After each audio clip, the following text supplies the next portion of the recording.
We are live. Thank you, Morena, everyone. Nice to see all your smiling faces this morning. We're going to begin with karakia, and Glenys, I wondered if you'd like to give the karakia today. Kia ora, Kate. Tēnā koutou katoa. Nā mihi nui kia koutou e tēnei wā. He karakia timatanga inoi tātou.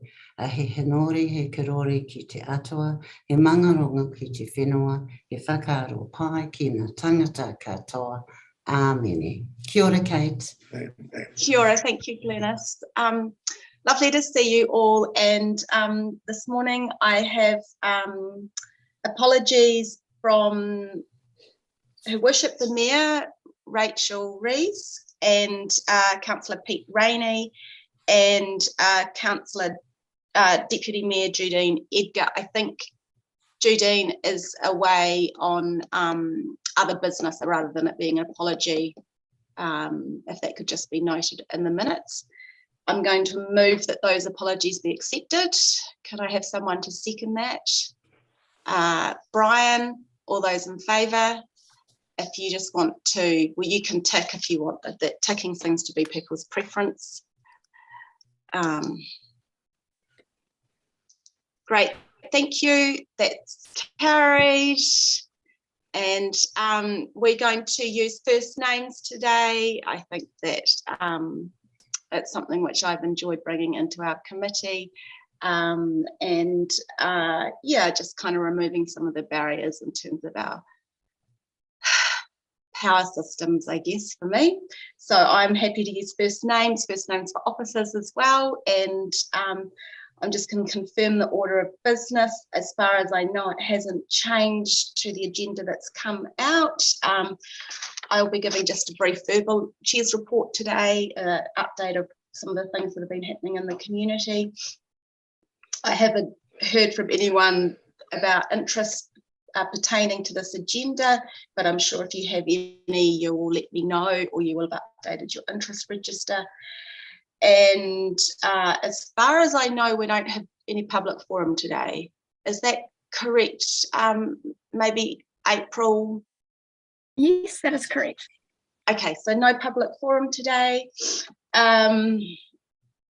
And so we're going to move straight on to item number 5, which is confirmation of the minutes. We're going to begin by confirming the minutes of the meeting on the 7th of April 2022 is a true and correct record. I will move that, Madam Chair. Will you move that? Okay. I'll second it, Madam Chair. Moved by myself, seconded by Mel. All those in favour, if you just want to use your tick box. Thank you, that's carried. And then moving on to 5.2, which is the second lot of minutes. We confirm that the minutes of the meeting of the Environment and Climate Committee held on the 26th of May 2022 is a true and correct record. Mel, I'll let you move that if you'd like to. So yes, I will, Kate. Thank you. I'll move that. Seconded by, anyone wish to second? Brian. Oh, Glenys, we'll have Glenys today. We need to mix it up a little bit, don't we? So seconded by Glenys. All those in favour, if you want to tick your tick box or put it up and then put it down if it's still up.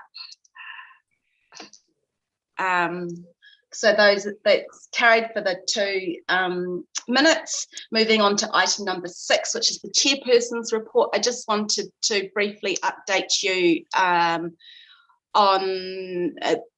there was a Nelson Tasman Climate Forum held a fantastic Climate Action Week last week. There were a lot of events. I don't have the number off the top of my head, but I attended 3 of those events. There was a fantastic screening of a film about Common Unity, which is a food resiliency project in Lower Hutt, a documentary screening on that, and then a workshop so we can think about how we bring food resiliency into our community, more particularly working with vulnerable community.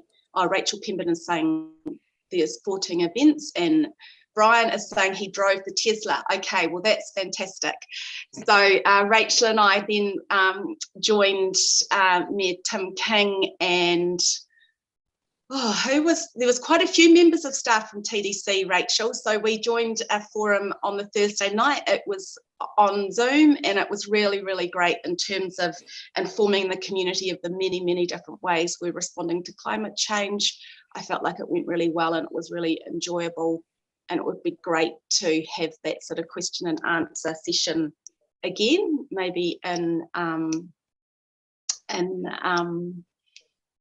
person rather than via Zoom. But I think that the forum members really appreciated council staff and councillors taking the time to engage with them and inform them of what we've been up to. We have a similar process with the Biodiversity Forum, which is held every quarter, so it might be great to see if we can formalise that more so that every quarter councillors and staff can meet with forum members or members in the community groups who are particularly interested in climate change and how we can grow and support that relationship. I'm just noting that Rachel Sanson went to visit the microforest and helped weed it. Awesome, Rachel, that sounds fantastic. I'm sure you've got your own microforest in your garden as well. A lot of us are planting microforests now. But I think it was a really, really great week in terms of us being aware of all the different ways we can participate in the climate change movement and the small things we can do in our day-to-day lives which make a difference to the planet globally, as well as our environment locally, as well as our own individual lives. You know, like it's definitely an enjoyable community to be involved in. I've just remembered I was at another one. I was at the community compost as well. So I got to community compost every Saturday and I help wash all the buckets out, which is always really enjoyable because it's a fun group of people. So that's my verbal update on the chairperson's report. Just the feedback was that it was a really great week. I know Rachel Pemberton and Daniela were quite involved in supporting the forum with organising that. Well done, and hopefully it continues. Hopefully we manage to have that every year. Later on in the agenda, I'm going to talk a little bit about good food cities and how we can incorporate that into the strategic framework for climate change. The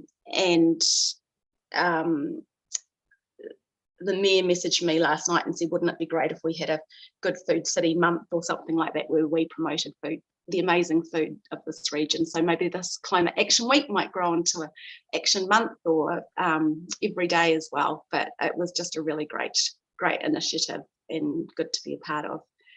I just want to take a moment to acknowledge we have youth councillors here today. We have 2 youth councillors, of which I can't see. Finian, you're here. And who's our second youth councillor? It's not actually in my... James, Finian and James. Welcome. It's fine if you have your screens off. Many people choose to have their screens off. Oh, there's James. Hi, James. Because it's a long meeting day if you have your screen on all the time. For elected members, when you're voting, it's great if you can turn your screen on, but I understand if that's not possible as well. I think it's just good to be, and if you're speaking, try and have your screens on as well. Moving on to item number 7, which is the environmental management fees. And I don't think we need to accept my chairperson's report because it's just a verbal report. Do we, April? No, we don't. No. So that was just a nice update of things going on in the community. So moving on to environmental management fees and charges review 2022, the deliberations report, pages 25 to 58 of the agenda. I am going to hand over to Mandy to speak to that. Thank you, Kate. So the report, take it as read. Most of the submissions received had comments regarding the proposed Building Act changes. There was one about from the Hospitality Association concerned about the Food Act changes. So a recommendation is that the Food Act increased fees and charges be delayed until 1st of December, and I'll hand over to Mark to talk about any comments he has about the submissions received. Welcome, Mark. Good morning, everybody. So we had 3 submissions received. One was from, sorry, I'm just going to have to pull this up here. Mr. Ian McComb, and his overwhelming suggestion was to increase the fees. He thinks that by increasing the fees, it helps the council to resource its areas, both in the building and in the planning areas.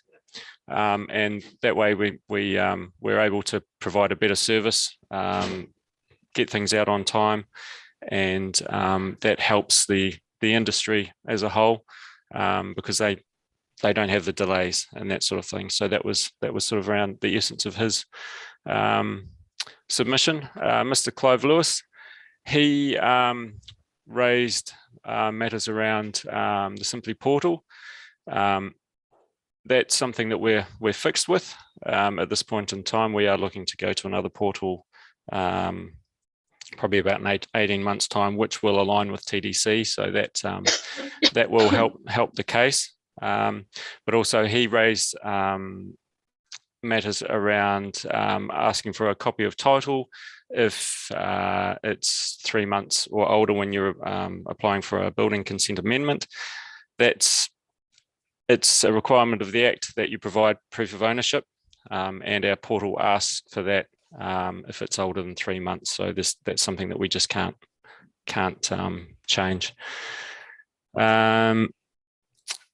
That's his one. And then we had Mr. Gear Thompson, and he was querying around the wood burner fees. So I'm not quite sure where he got his information from.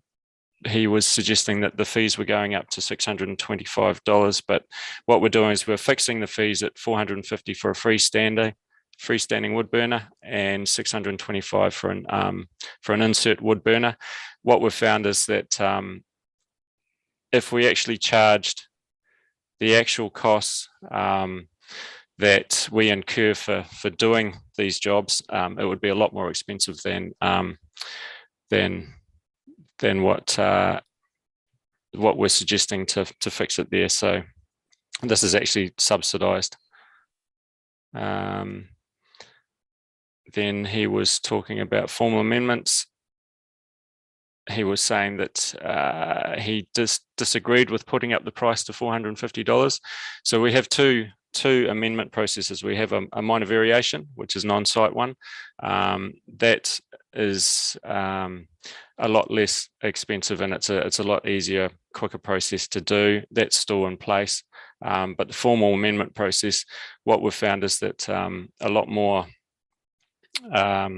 We've had a lot of information, or a lot of feedback from customers where they just weren't aware of the final costs that are involved with a formal amendment. So what we're doing is proposing a $450 deposit, which is basically the lowest fee that you would get for a deposit, and it just gives them a more realistic understanding of the costs of an amendment before they go into that process. Proposal for a deposit for historic building consents. Historic building consents, so these are consents where they have been in the system for over 5 years, and they haven't got CCC, Code Compliance Certificate, for whatever reason. It can be for a varying amounts of, varying reasons, and a lot of them are very complex, and some consents we will never issue CCC because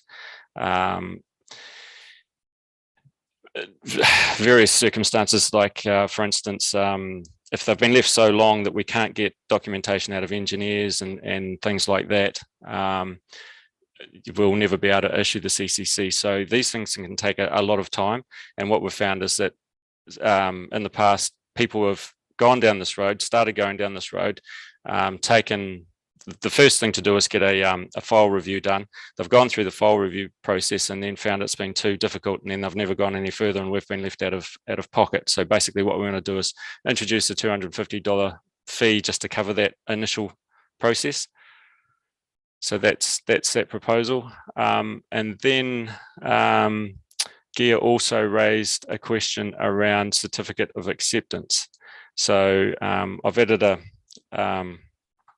comment in there about that, but basically a certificate of acceptance is for work that's done outside of a building consent that was required to have a building consent.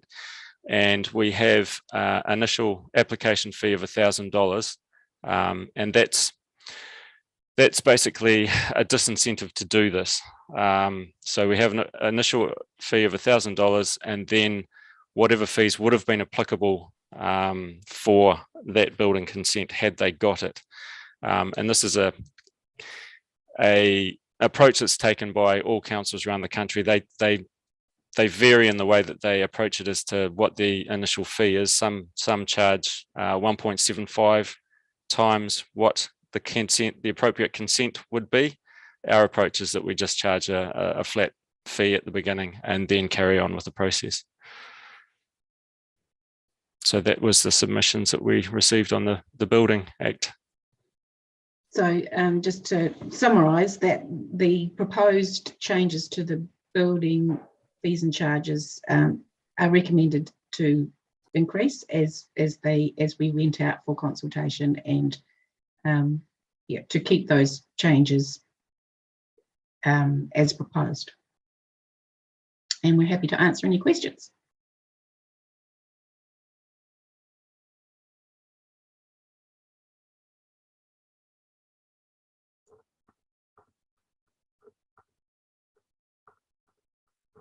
Is Kate there? Yes, I am here. Sorry, my mouse freezes. Goodness me, this crap computer which I bought. Anyway, I have Mel and then Brian. Mel, I have got a bit of a cough, so if I aren't, if I leave, it's because I've gone to get a drink of water. And if you could please pick up and chair, particularly for this item. I'll be happy to do that, Kate. Through you, I just want to ask Mark, because to me it's a new one. In your experience, Mark, have you ever, is this the first for you where someone has asked for an increase in fees? Yeah, through the chair. Yes, in my experience, it's usually been the other way around. It's usually people concerned about the raises to fees, but yeah, it is a first. But I think he brings up some good points, some very good points, and it's a different perspective, different way of looking at it. Yes, he made an excellent submission, Ian McComb, didn't he? It was an excellent submission. It was a really interesting perspective. Yeah, and Mandy, I think it wouldn't hurt to shine a light, and I'm just quickly trying to find the fee, but you're moving from paying a minimal fee at the outset, and picking it up at the end of the process. I think it was under the Building Act. I'm just quickly trying to find it, where you're making the applicant pay up front so they appreciate more the cost. Could you expand on that? That particular fee adjustment? I'm not sure whether it's the increase or not, but it was one that you're putting out in front rather than at the end of the process.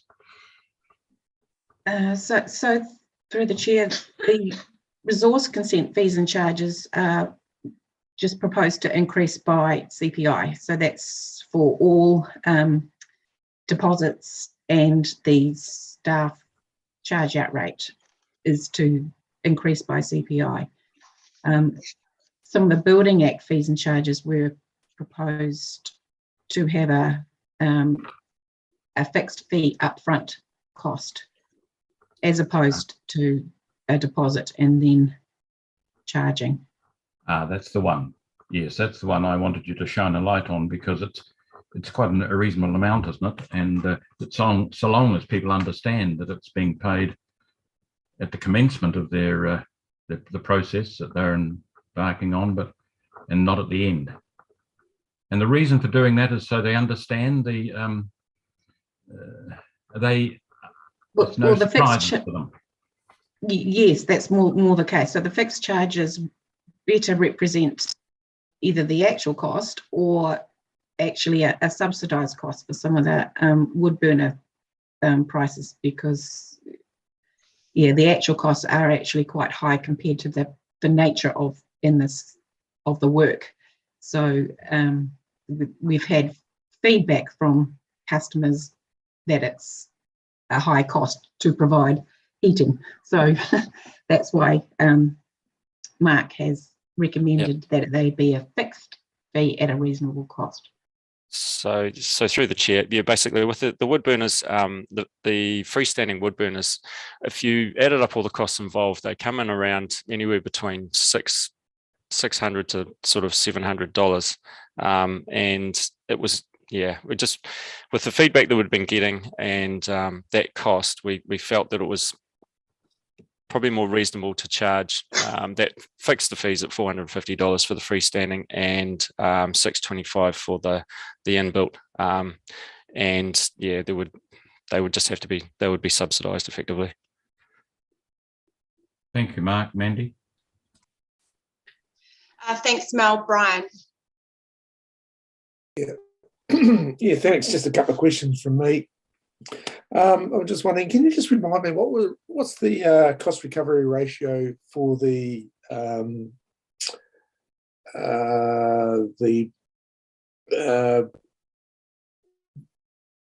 building consent fees? Through the chair, it's between 60 to 80%. And Right. I believe in here we're currently on track for about 73% this year. Right. I think it's in there. Right. So just about, yeah. So the fees are covering roughly 3/4 of the actual costs. Yes. Yeah. The reason Mr. McComb, I was really interested in his submission, was he highlighted the issues that are well known across the whole sector about attracting and retaining qualified staff. Is that a reason that we can include in setting the fees, or is it just, do we have to go just to the actual costs of processing? Maybe. So through the chair, I might say something here if I can. And sorry for lateness. I had an appointment I had to get to. The fees and charges are for recovering actual and reasonable costs so that the ratepayer is not meeting those costs. So they don't directly deal with salary issues. The salary issues are dealt with as part of your normal rating process that then goes towards salaries. But what we have done as an organisation recently is recognise there are particular areas, including building, where we really need to retain staff. So we've gone through a process of looking at remuneration for those that we need to retain. So that's been a process we have undertaken. Yeah. Okay. So really, what you're saying is that the salary costs are probably outside the scope of the fees and charges issue, better dealt with through the normal annual plan process. Okay, no, that's fine.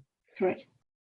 And when we go to the code of compliance and I think it's the code of compliance retrospective, how much explanation are we giving to applicants of what's involved? Because I suspect the feedback that I get, and others have probably got, is that if a building's still standard, it sort of becomes a bit of a box. The perception is nothing more than a box ticking exercise. And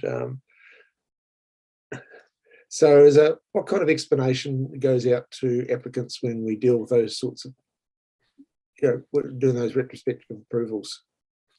So, through the chair, when someone applies for code compliance, especially when it's an old one, they'll have a conversation with the officer that carries out that work, and then there's a email that's sent out which they respond to, which they are agreeing to pay the reasonable fees and charges that are incurred through that cost.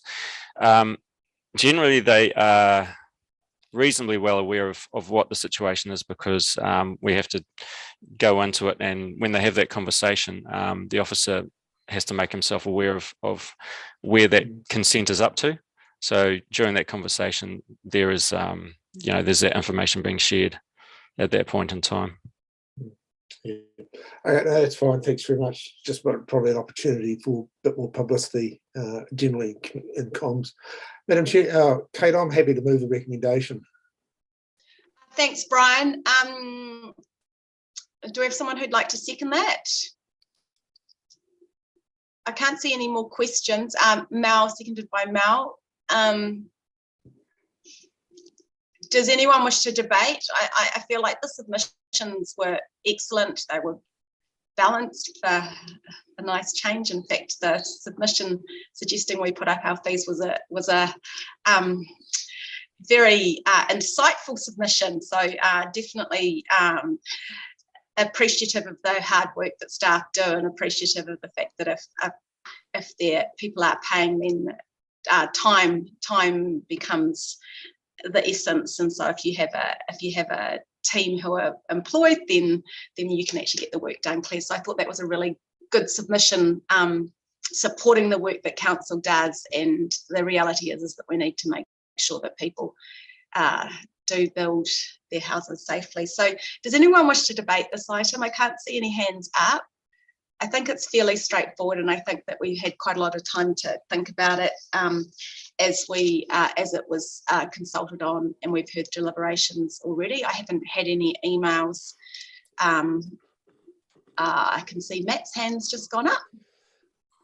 Oh, thanks, Kate. I just wanted to say that if any members of the media happen to be watching or listening, there, I'd really encourage them to have a chat to Ian McComb, because after nearly 3 terms on council, his submission on this issue is one of the most interesting ones that I've heard.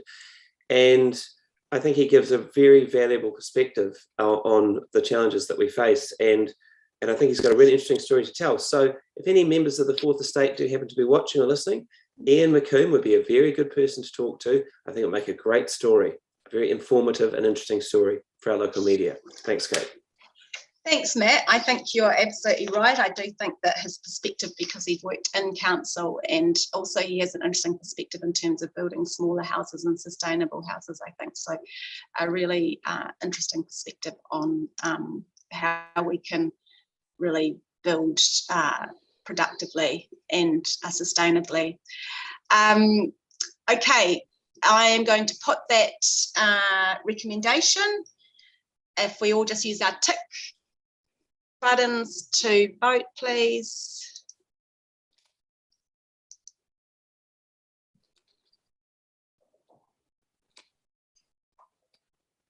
Great, that's carried.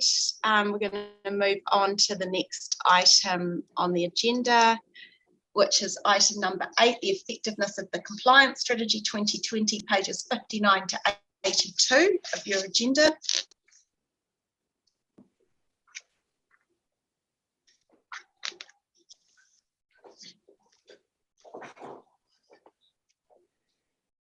Now, and watch officer, welcome, Claire. I can see you've joined us now.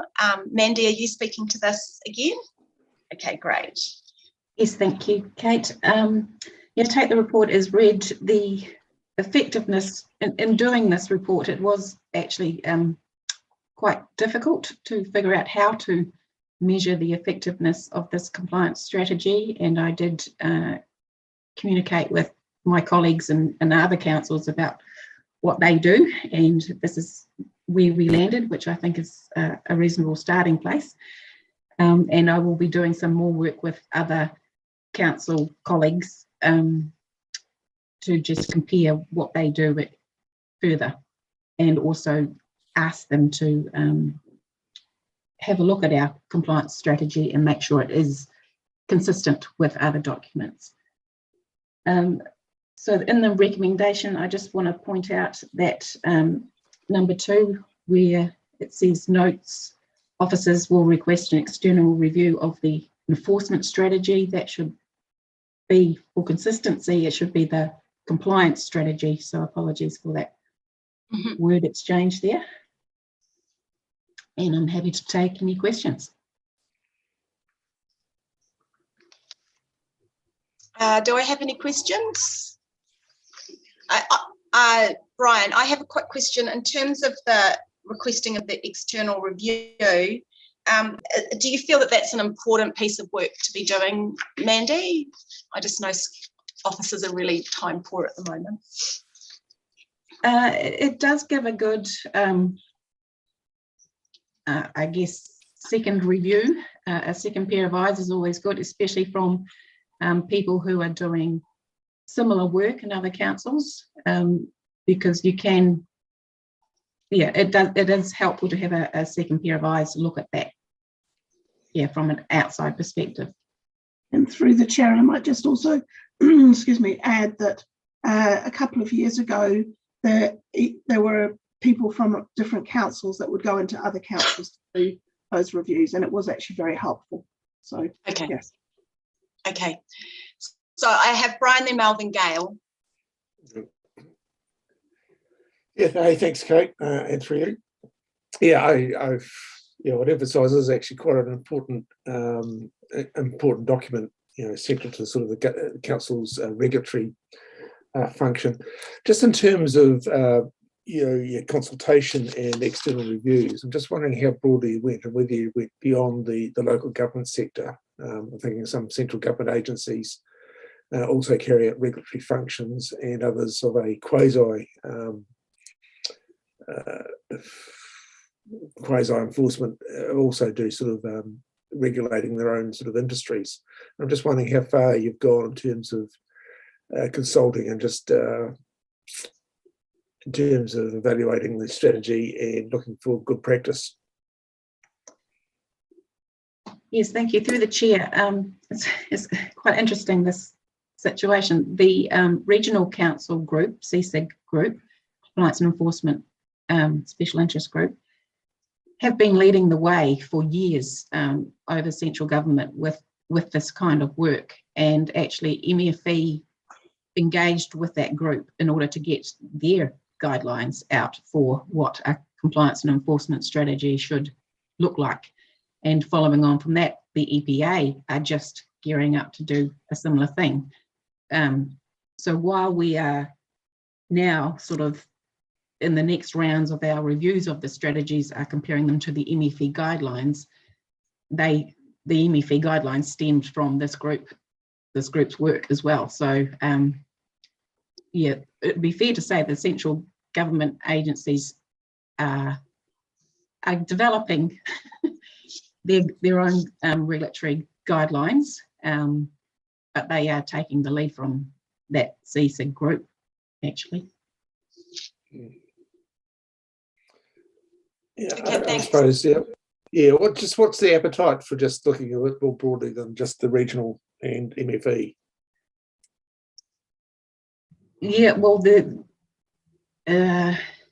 happy to, if there were documents that we could compare with, but the EPA are only just gearing up to do theirs. And there are like training courses provided by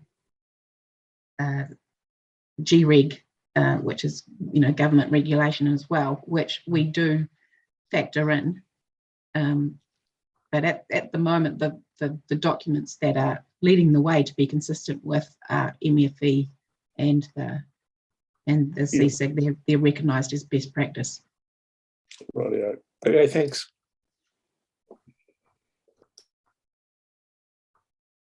Thanks, Brian. I have Mel and then Gail. Thanks, Kate. Mandy, can you give us a little more commentary on 5.1, conclusion number 5?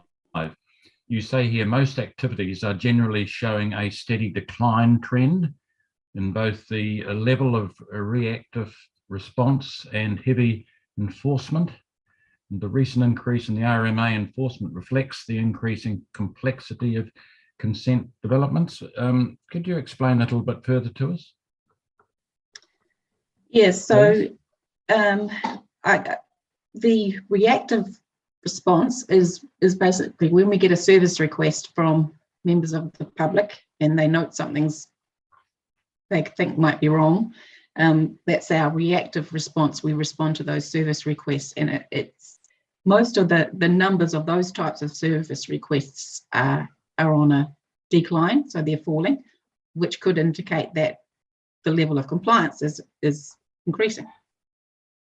The heavy enforcement is, so when we start on the enforcement pathway, we start with education, and then if need be, it goes to a formal warning, and then it progresses down to a fine, abatement notice, and various other tools. So when I refer to the heavy enforcement, it's the latter part, the abatement notices, the enforcement orders or prosecutions, that we would want to see declining trends as well. And then the last sentence there about the increase in RMA enforcement reflects the increasing complexity in the consent to developments. Yes, so that's just recognising, through the chair, that the RMA aspects are showing a higher level of hours required and a higher level of responses required, because a lot of the resource consents that we are processing now are more complex, and they do require a higher level of monitoring. Thank you for that. And just another quick question, Kate, through you. This is the first review you've done, isn't it, of the the effectiveness of the compliance strategy, That's correct. strategy. Yeah. And is it necessary to do it each annually? I was thinking, picking up Kate's point about officers being time poor. Do you, in your judgment, believe it's necessary to have it reviewed every year, annually? So this is, through the chair, this is a LTP KPI performance measure that is currently, we review this annually, but I think there is, reason that it may turn out to be once in every LTP, once every 3 years, perhaps, might be a more reasonable review period. Yeah. Okay. Thank you very much.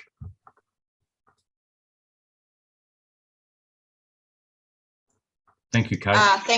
Thanks, Mel. Yeah, I guess I just wonder if we're not getting feedback from the community that our compliance strategy is not working, and there was a period of time a while ago when perhaps we needed to look at our enforcement methodology. I think it was probably a good 6-7 years ago now, and so I'm wondering if this can shift to a 3-yearly review once officers are comfortable that that you have the right steps in place. I do think that the figure 3 on page 73 of the agenda is a really good one, communicating to the public that we engage, educate, enable, and then enforce. And I remember sort of that was the intention of the strategy, is to know when we need to move from soft steps to harder steps, and I feel like it's working quite well. So if you wanted us to switch to a 3-yearly review, Claire and Mandy, would that be helpful in terms, I know officers are very time poor at the moment, is that something which would be helpful for you to look at, or would you prefer it remained as annual for now? So through the chair, yes, we would prefer that it move into a 3-yearly cycle, but we'll catch that up as part of the LTP. So we'll ask that those KPIs be changed as part of the long-term plan process. So should we just have that minuted then in this in the minutes that that moving to a 3-yearly cycle will be considered through the LTP? Is that helpful? That would be helpful, yes, thank you. Okay, and I'm just checking in terms of GAs, that sentence where it says notes officers will request an external review of it needs to say compliance strategy. Is that just pure, you can just change that, or do we need to move an amendment to change that word? I can facilitate that, Madam Chair. You can just change that? Great. Okay.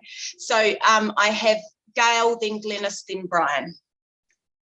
Thank you, Kate. Doug, I'm just looking at page 63, 64, 62, 63. And looking at the parking with the enforcement with a really big peak, and I just was interested in a bit of commentary over that, maybe first, because it's quite a drop at the end. So, yes, through the chair, it is an interesting peak, and that was around the times that we were having, lockdowns, and yeah, so behaviour had to adapt and change, and yeah, I guess it was also a time where the new parking meter system came in, and it was also capturing more. Yeah, so there has been a bit of change to parking behaviour. So the red graph on page 63 with the peak, that's just safety. So that means you were picking up more vehicles that were unsafe at that time. Is that how I read that? Yeah, so yes, the safety thing is more about people parking on yellow lines or parking close to driveways, things like that. Okay. That's good. Okay, thank you. That's all I need. Thanks, Gail. Glenys, then Brian. Kia ora, Mandy. At the beginning, you were saying it was quite difficult to measure the effectiveness of the strategy. Can you just expand on that a wee bit for me, please? Kia ora. Yes, through the chair, the LTP just basically performance measure just requires that the effectiveness of the compliance strategy be reviewed, and working out the how to do that wasn't straightforward. So I'd be interested to hear, from councillors whether you feel that the measures that I've selected are an appropriate way to measure the effectiveness of the strategy. Yeah, so it's both a reactive measure, the level of, reactive events, and also the level of or the degree of enforcement that's required is the two measures I've sort of selected to focus on. But I'm welcome feedback on other ways you may feel the effectiveness of this strategy can be measured. Yeah, I just thought it was interesting, especially considering the strategy that we're going to talk about, and we're actually talking about measurements and making sure the aims and goals of our strategy are clear and able to be measured. So I thought not to conflate issues, but pleased that there is going to be a review and it may solve some of your problems. Kia ora. Kia ora. Thanks, Glenys. Brian. You have some more questions? Thanks, Kate. Yeah. Yeah, no, just off the back of a comment about going to the 3-year review, just picking up any new legislation that comes our way. I'm just thinking, just for instance, the Food Act that sort of got inflicted upon us. How's the review, if we go out to a 3-year review, how would we incorporate that new legislation coming in? And yeah, that's probably the first question. Yes, so the compliance strategy, through the chair, the compliance strategy is meant to be a high-level strategy that identifies our approach to enforcement, no matter what legislation that we're dealing with. So the strategy is more about the approach rather than the detail of the legislation itself. Yeah, but it's okay. Some of it, because we're dealing with a lot of what you probably call public welfare offences. So there is a sort of an onerous. It does create a sort of an onerous responsibility. If you're going to go to a 3-year review, I've got to be about that. But there are some resourcing and probably some operational implications that want to be considered. I accept that it's a high-level document. Yeah, through the chair, I mean, if it does require changing within that 3-year, we can still do that. We can still, change that strategy as required within that time. Okay. And bring that back to council for sign off if need be. Yeah. Yeah. No, I just I'm just conscious that sometimes when you're dealing with sort of, and the Food Act's probably a good example, is it deals with public welfare offences. Not a lot of discretion that goes with that. You're either compliant or you're not. Yeah. Whereas others, there's a scope for a bit more flexibility and discretion. Anyway, I'll leave it at that. Thanks, Brian. I can't see any more hands up for questions. So, and I think it's quite a straightforward item on the agenda. So, do I have someone who's happy to move the recommendation? I can move, Kate. Okay, moved by Brian and seconded by Mel. So, moved by Brian, seconded by Mel. And I can't see anyone got their hands up for debate. Does anyone wish to debate? Gail? Just a question, Kate. Did we change the resolution for that review to a different year, or are we leaving it as it is and noting it somewhere else? I don't know where we got to. We're noting in the minutes that through the long-term plan process, it will be changed to a 3-yearly review. Thanks for that clarification. Yeah. Okay, I will put the recommendation. All those in favour? If you want to, I was going to say, can you say aye, but we'll use the tick boxes. Sometimes it seems a pity that we don't speak a bit more. Anyone against? That's carried. So now we're moving on to item number 9 on the agenda, and I think we have Rachel Pemberton joining us in the meeting today. The strategic framework for climate change, next steps. I'm going to hand over to Rachel to speak to this report first. Yeah, kia ora koutou. Also, apologies in advance, I've got COVID, so I'm a bit groggy, but I'm doing my best to think straight and be clear. So yeah, this report on the strategic framework for climate change, next steps, draws upon a range of different sources. So it builds on international and national examples of climate change strategies, such as the Auckland Climate Plan, previous discussions at Council, the workshop that we had on the 5th of April with the Environment and Climate Committee, as well as existing council documents such as the long-term plan and the Te Tauihu intergenerational strategy.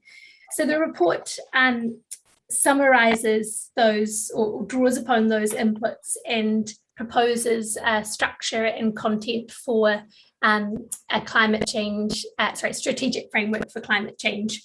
The first recommendation in the report, substantive recommendation, is that the strategic framework for climate change is actually renamed to climate change strategy, as we looked into the definitions of those two different terms, and the content and structure that we're proposing aligns better with the strategy. It's also more simple to say.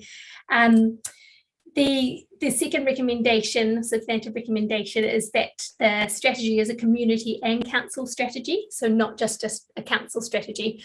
The reason for that recommendation is that we think there's much greater potential to build public support for council's climate change work, but also to influence through our partnerships with Nelson Tasman Climate Forum, Business Climate Action, for example, and building broader connections with the public to really catalyse a lot of action on climate change. So that's that recommendation. The fourth, where I'm at, third substantive recommendation is that the climate change strategy is developed with the support of a climate change task force, and I'll talk about that a bit more in a moment. So yeah, talk about the approach to developing the climate change strategy. So we recommend that we take a broad and inclusive approach to developing the strategy that enables input from a range of different technical experts, community representatives, iwi, and elected members. So we proposed engaging with youth or rangatahi, and also with iwi, and we have suggested running hui with both of those groups to seek their input. We've also proposed a public consultation process on the draft strategy. And then we've also proposed setting up a task force. So this task force would be made up of iwi, elected members, technical experts, scientists, and also community representatives. This reflects the model and approach taken by a number of other councils. So, for example, Queenstown Lakes District Council has developed a climate and biodiversity plan, and their plan was developed with support of a climate reference group, which was made up of a similar makeup, so a scientist, elected members, community reps, and technical experts. I've spoken to Queenstown Lakes District Council, and they've said that their model was really effective, and it's been great at building public support for their work and lifting the profile of their work on the climate and biodiversity plan. In paragraph 6.7 of the report, you'll see that I've suggested members for the task force, and that reflects what I just went through in terms of community reps, technical experts, iwi reps, and also elected members. We are proposing that the terms of reference be brought to the next committee meeting, and that be discussed alongside the elected members who sit on the task force. So for this committee meeting, we're just seeking your approval to setting up the task force in principle, and then we'll come back to you with the terms of reference and with suggestions on members, as well as a discussion on who the elected members will be on the group. We've also put forward an alternative option to the task force, which is to establish two groups, an advisory group and an elected member working group.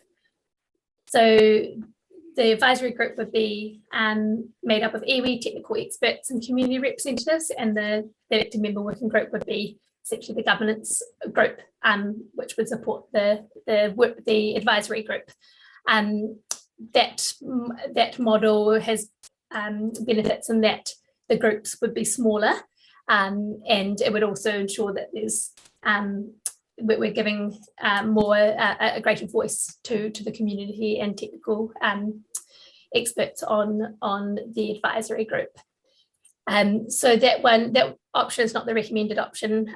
We're proposing that a task force is established, because the task force would allow for all of the discussions to be had between the members of the group, and for that group to come up, the task force to come up with agreement on key issues, and to work together in collaboration to bring the work forward. So yeah, to summarise, we're seeking your approval on renaming the strategic framework to a climate change strategy, endorsing the proposed structure and content of the strategy. We're seeking your agreement to it being a community strategy, not a council strategy. And finally, we're seeking approval to establish the task force. And I'm happy to take any questions. Thank you so much, Rachel. I know you're not very well, so hopefully you're able to rest after this and recover rapidly from COVID. I have questions from Glenys and Mel. Just before we get on to questions, I just wanted to flag with the committee that I've had some conversations with Rachel about this report, and we've looked at the report through the Climate Change Governance Oversight Group as well. Well, we've looked at the direction of the report. I had indicated that I'd like Good Food Cities to be considered as part of the climate change strategy. Now, some members of the committee might prefer that it's a separate piece of work, in which case we should probably give that direction now. I know that Nelson Marlborough Health had wanted us to do a separate declaration on Good Food Cities. My preference is we incorporate Good Food Cities into this climate change strategy, and that it is one of the themes or strands of our climate change work. I think that there's a really great opportunity for Nelson Marlborough Health to sit on that task force and support that direction, as well as we consulted through the long-term plan on our commitment to deliver to those Good Food Cities objectives. So we consulted on our desire to divert food waste from landfill, as well as looking at food resiliency through the urban greening strategy. So we are already doing those two pieces of work, but I feel like we haven't formally put it anywhere, and that's partly because during the long-term plan process we had a resolution which was passed, and then we withdrew that resolution. You'll recall we withdrew that resolution because we felt like it would be better to have those words within this strategy. So I have contacted some councillors about this, but I was wondering if the governance advisors could please email out the additional line up. I thought the easiest way to do that was as another recommendation, plus minute what the Good Food Cities objectives are that Nelson Marlborough Health proposed. So it's a much more Aotearoa version of Good Food Cities. It's really thinking about food resiliency and food poverty and how we get healthy and nutritious food into communities most in need. Sorry, you can hear my bird in the background piping up. It's decided it's time to come out. So yeah, I just wanted to flag that, and we'll have a morning tea break before we vote. So if the officers could email that out, that gives elected members a chance to look at it and ask any questions around that as well. Rachel, maybe in terms of the first question, you could just comment briefly on whether you feel that we could look at the Good Food Cities work within the strategy itself, or whether it should be a separate piece of work. Thanks, Kate. I think it's entirely the core of the committee. I mean, the strategy could look at whatever we want it to, really. So I don't feel in the position to be able to advise on it. So yeah, I'll leave you to decide. I don't know if Nikki wants to add to that. Nikki? Yes, thank you. I was just going to say, yes, Good Food Cities could be handled either way. And thank you for sharing your draft wording on that. I was just going to say, because at the moment it just refers to the minutes, we normally try to get a resolution so it stands alone and, you know, so transparently for the community they can see what it is we decided. So if you don't mind, can we just get those 4 points from NMH included in the resolution, and then everybody can see what the full package is? I've just sent a slight reword to the governance advisors to do that for us, if that's all right with the chair. Absolutely, I'm more than happy to do that, Nikki. I was trying to make it simple, but if your preference is it's all in the recommendation, then that's fine as well. I just feel like it's a piece of work we've been trying to implement, and I know, Nikki, you've tried pretty hard as well to get it in somewhere, and we're not quite sure where it sits, but it seems to me that this is the best place for it to sit in terms of moving forward, rather than it being a separate work stream. And it's my preference that we have it in a recommendation somewhere. Glenys, and then Mel.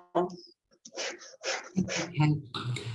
Rachel, my question is more about process rather than substance. And I noticed that Nelson City Council has a climate action plan, and now we're developing a strategy. So we're back engineering the strategy to fit the climate action plan, or if it's at the end of the day, I suppose I'm asking if the strategy doesn't align with the implementation plan or the climate action plan, there will be some alignment down the track, no doubt. Through the chair, yeah, many thanks for your question, Glenys. It's a very good one. So the climate action plan sets out a series of projects that have been funded through the LTP, and but what is missing is the kind of strategic long-term elements of where we're heading to, and specific long-term goals. So the aim is to develop the strategy, and then as the climate action plan is a living document, we can update it. So I suggest in future once we have the climate change strategy, we update the climate action plan so it aligns with the strategy. I can't see that being too difficult. Thinking of the current actions that are in the climate action plan, it should be pretty easy to sort under the headings of a climate change strategy. And I have just one small question. When you have a narration in 5.7 about goals, and I think it's the second sentence, and you go, well, someone goes, where possible, goals should be specific, measurable, time-bound, and evidence-based. Where possible, that sort of. Yes, that's a good question as well. Yeah, through the chair, the reason for that wording is some qualitative goals sometimes can't be measurable. So for some specific objectives, we for example, ones that relate to the natural environment or improving the modi of the natural environment, it's very difficult to quantify and measure those. So we'll do our best to make those goals tangible, but we shouldn't be constrained by, not every single goal needs to have a number associated with it and be able to be calculated, because that's just not going to be possible for all of the goals that we set. No, that's fine, understand that, and I can see having problems like Mandy's just talked about in the compliance strategy. Just thought that's an observation. Thanks, Rachel. Thank you, Glenys, Mel, and then Matt, and then Rachel. Rachel, thank you for the amount of work that you're putting into this, the plan first, then the strategy. We're very fortunate to have you working on this for us. It's such an important area of our business. But look, what I appreciate most, my question is going to be about youth. You want a direction from us as to whether we want the establishment of 2 working groups or committees. No, working groups, I think, would be better, or 1. I support the 2. That's the feedback I'm giving you, and also want to commend you for including youth. I noticed through your papers here you've included them because it was them that drew the or directed our attention, the public's attention, to the urgency of climate change. And I want them included every step of the way. And I also want to suggest to you and ask you, are you planning to include them in the 2, if you do establish 2, the 2 committees that you've suggested in your paper? Are you planning on having youth representative in both of those, whether it's in the technical area or not? Through the chair, thanks, Mel. Yeah, good comments. So I absolutely agree. Young people are critical to this conversation, and they're going to be the ones that are most affected by the outcomes of the climate change strategy. So I've suggested putting in the climate change task force having 1 young person. However, a young person could fill one of the other roles as well. For example, the representative of the Nelson Tasman Climate Forum, or one of the technical experts. So yeah, I think that is key. In addition to the task force, yeah, as I mentioned, I'm proposing that we have a hui with young people, but I'm also really open to other ways of working with children and with young adults on the development of the strategy. And I've been in touch with Nelson College for Girls about this to see if there's any interest in working on this. Thank you, Rachel. And Kate, I'll just add another thought for Rachel to note. I'm pleased to see you using the word an inclusive approach, and I get the impression, and I thoroughly support it, that council mustn't take the lead on this. I don't want us to take control of this. And I think you're moving slowly in your paper here to a community focus. It's got to be the community's strategy. It's got to be the community's plan. We've got to do it in partnership. Otherwise it won't succeed, in my judgment. So I do feel you're going that way. Am I reading you right? Yes, absolutely, Mel, and that's the reason for all of the proposal, the task force, the hui, a proposal to meet with groups who are interested in the development. I think we should do as much as we can to build public support, community support for this strategy. And so it's clearly not a council document, it's going to be a community document. Thank you. Yeah, just to add that to that though, we may want to include some specific council goals, so that doesn't preclude us doing that. Also, there's the option if Nelson Tasman Climate Forum or Business for Climate Action, for example, want to include their own goals. That's something we could explore as well. Thank you very much. Thanks, Kate.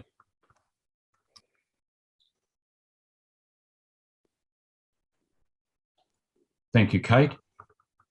Matt, would you like to go now? Thanks, Mel. Cheers. Hey, thank you, Rachel. A couple of questions. I'm concerned about there possibly being too many moving parts.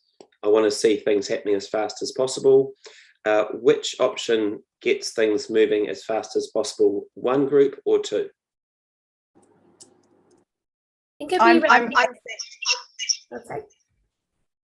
Sorry, I it's not working, but I am.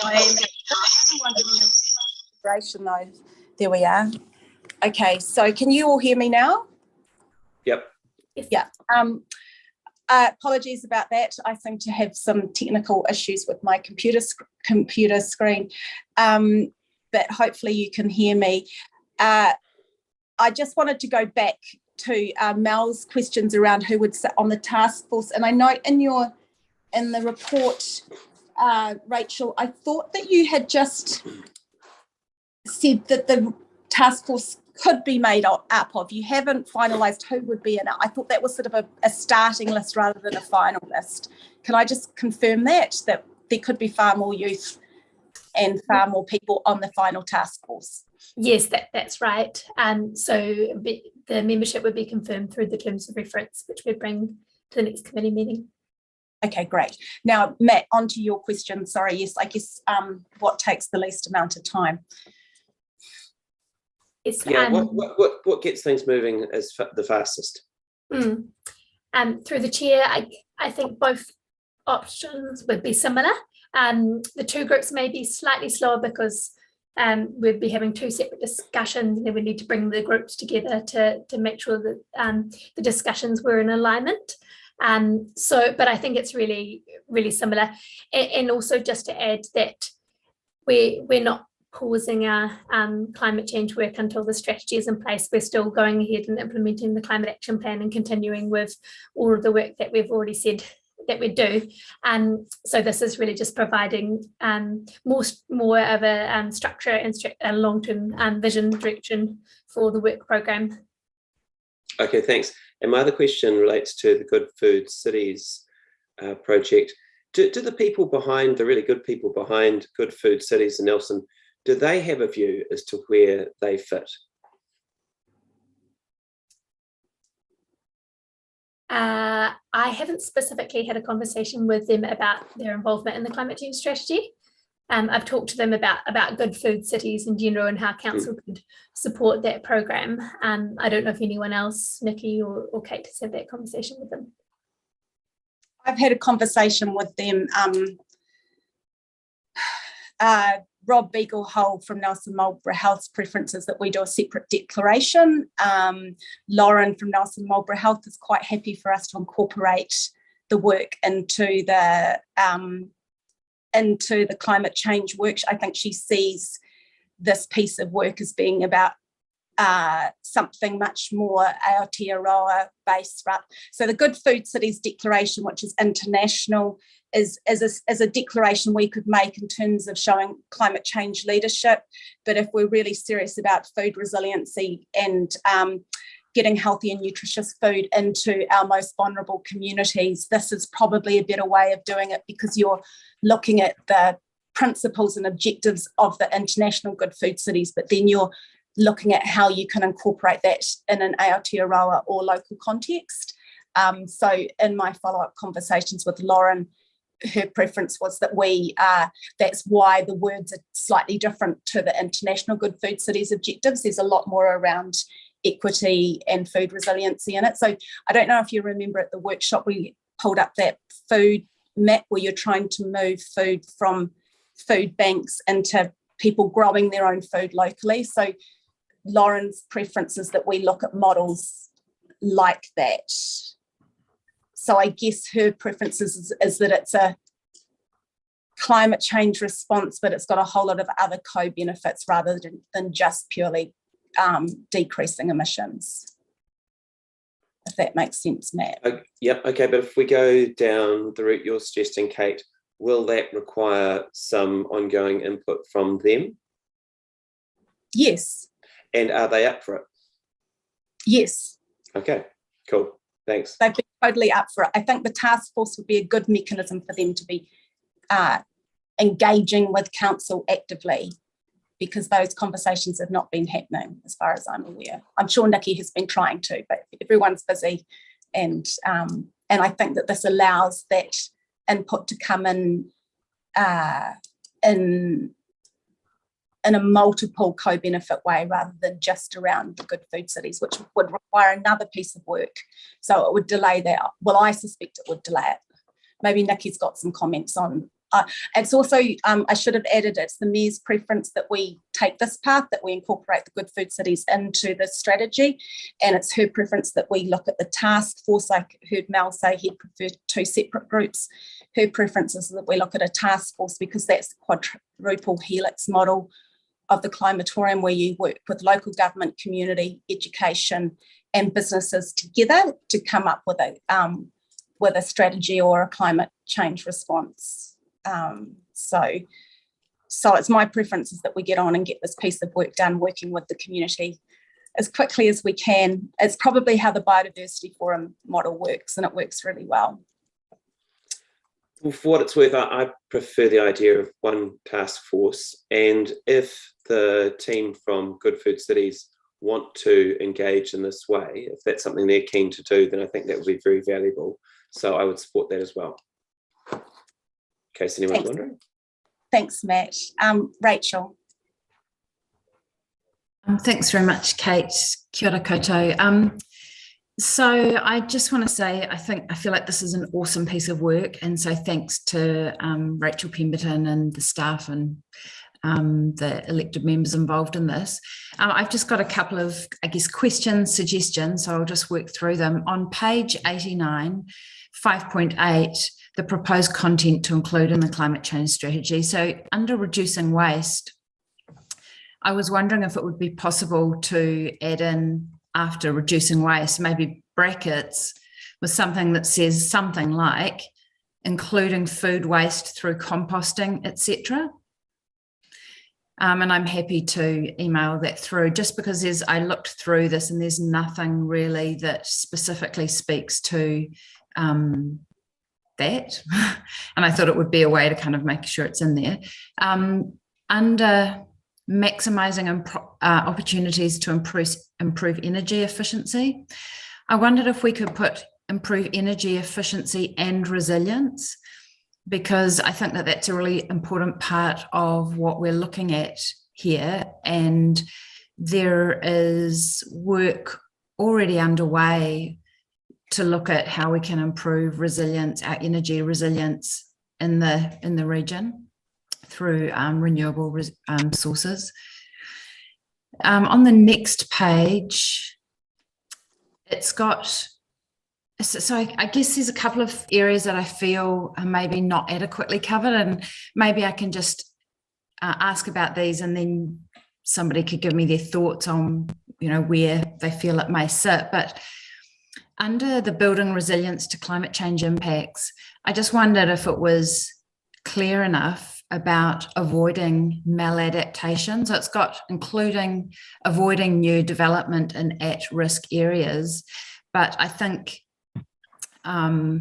there is a real risk of maladaptation where we invest in a response that seems appropriate now, but in a short time down the line, we realise that that was a maladaptive way to respond, and there's significant sunk costs, and the community ends up having to rework that solution and also carry the cost of the initial maladaptive investment. So I would really love to see us including into this somewhere that we look to avoid maladaptation. And then I guess another part of that would be minimizing, or maybe it would include, this might cover both off, minimizing financial risks from maladaptation. So I think we really need to make sure that we're doing cost benefit analysis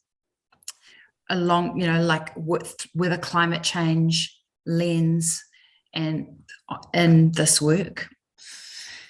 That's one thing. Is there any comments on that from maybe officers?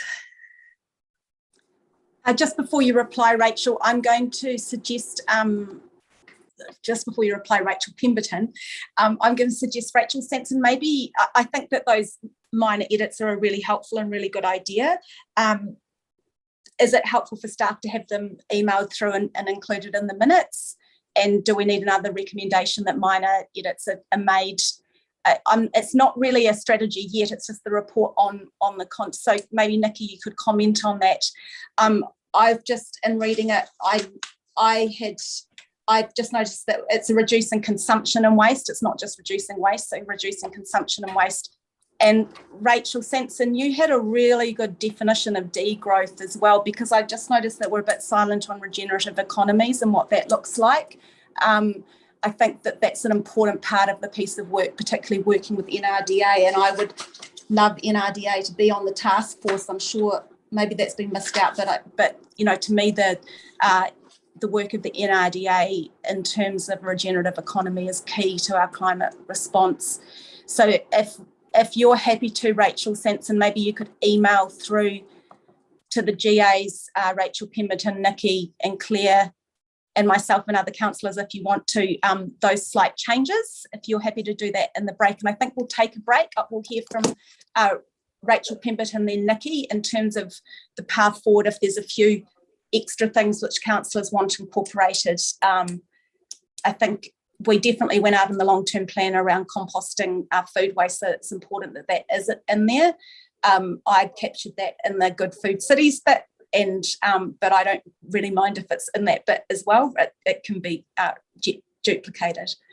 So thanks for that input, Rachel. That's really helpful. Okay, so maybe before we go to officers, I've just got two other little things. If I mention them, then you've got everything, and then the officers can respond. Yep. So in the second to last bullet, which is on page 90, it says supporting a just, and of that section, it says supporting a just and equitable approach to climate action, which considers the needs. And I just wondered whether it should say considers the needs and well-being of all members of the community, because I think, we really need to be looking at more than just basic needs. It was reported on the news last night that the police are dealing with an 87% increase in attempted suicides in the last 6 years. And, this isn't strictly tied to climate change, but it shows the need that we really need to be thinking about well-being and taking a really holistic approach to the decisions that we're making around anything to do with our community. And then the last one is, I would hope that we can get to a point where we are able to be reporting almost in real time. So obviously it doesn't have to be instantaneous, but I would really love to see much more kind of, real-time reporting, transparency, measurement of impact and outcomes accessible to the community, and it can then be used by schools and that kind of thing. So we have much more data available to the community to measure things around, say, freshwater consumption, wastewater use, waste going to the landfills, decreases in waste going to landfills, how much we're composting, an estimation of our emissions from transport, maybe biodiversity improvements or decline, all of those things. I think that if we could have some kind of dashboard, hopefully as part of the new website, where some of this data or all of this data is collated and available to the community, I think that it will enable us to actually really look at what's happening and then respond as a community, or particular groups in the community who have a focus on an area. They have the data, because some of the information we get reported through to us, like I remember there was one on the freshwater quality. It's only going to be happening every 6 years. It just isn't timely enough for us to be taking action and responding in the way we need to be. So that's just a wish list. Thanks. Thanks so much, Rachel, and thanks for taking the time to think about how we can enhance our, I guess it's the first round of taking it to the task force. So I'm going to let Rachel and Nikki respond briefly, but I'm wondering if maybe Rachel Sanson's feedback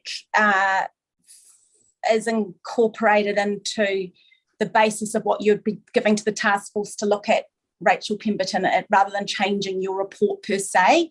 But I'll let you and Nikki speak to how we incorporate that feedback in the best way.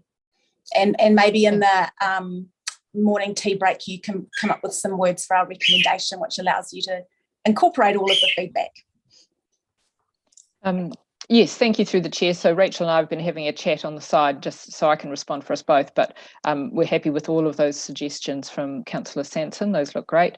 And as you say, we can't actually change the report, but if in the minutes it has something and the meeting agreed to that the strategy should also consider these additional areas, then we can have a list of all the things that elected members want to add in, those ones from Councillor Sanson and any others.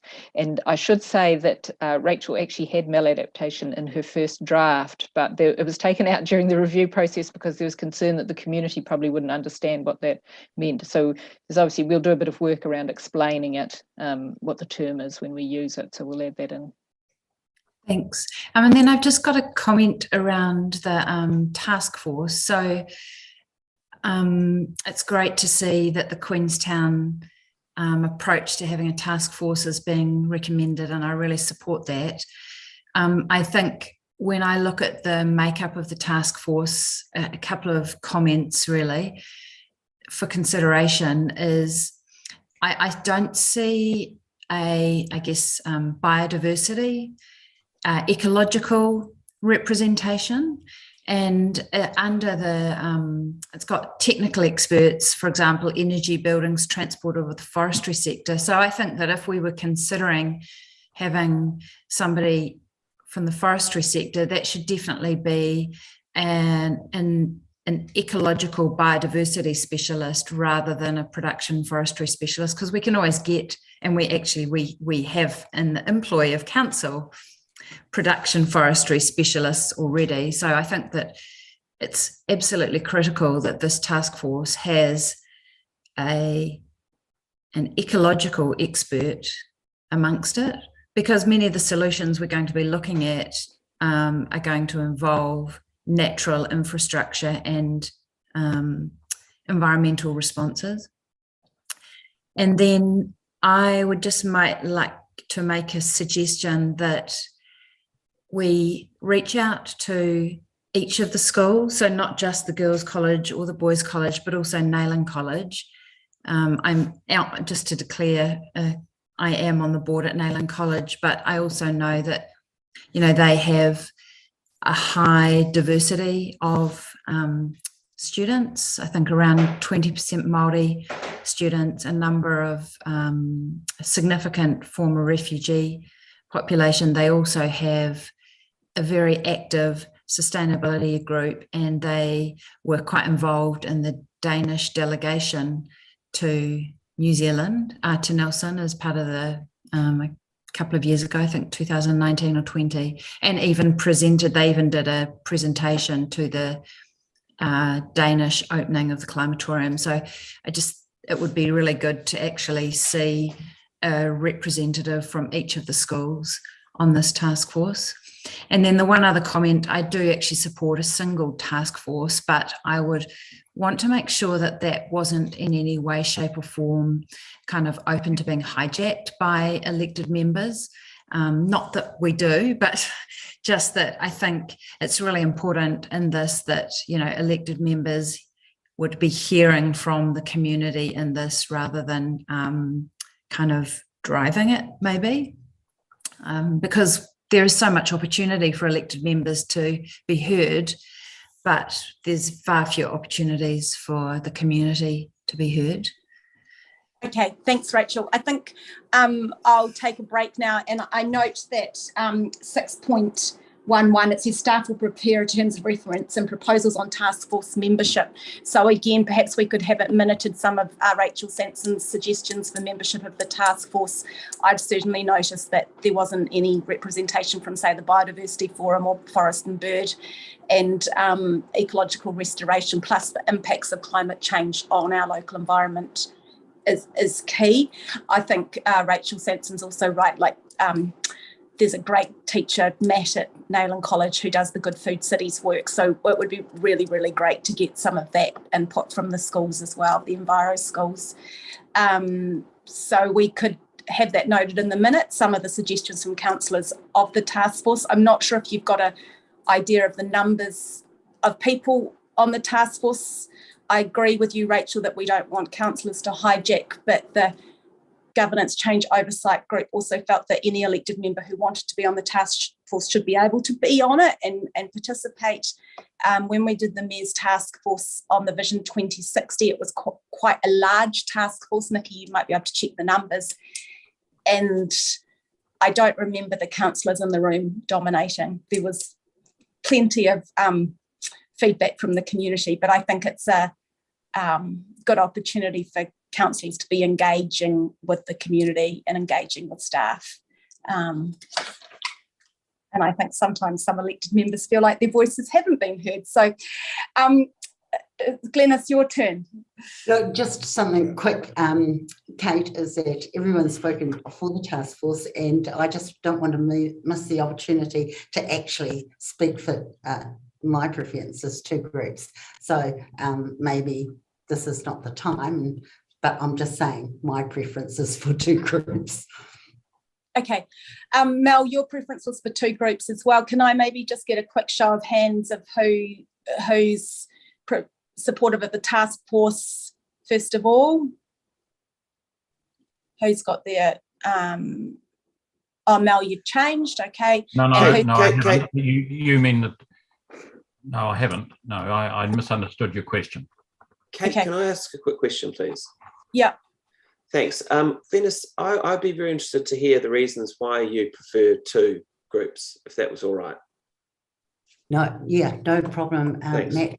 It's just when I look at this report and I see all of the different committees that are engaged in this climate change work, that I think that's cap high. And then if we're looking at doing things, not quickly is the wrong word, but, you know, progressing this, I think when you've got this large amorphous mass of people, really, really hard to get direction and consensus, and I don't think that's possible. I think dividing the consultative group from the councillors is a good thing. I don't think the resourcing is such a big deal, because all the councillors are going to get together anyhow and talk about this piece of work. So it's going to happen anyway. So I don't think resourcing is a big deal. If you have people actually feeding in and remembering you're getting more targeted input from all of these other little committees around the middle.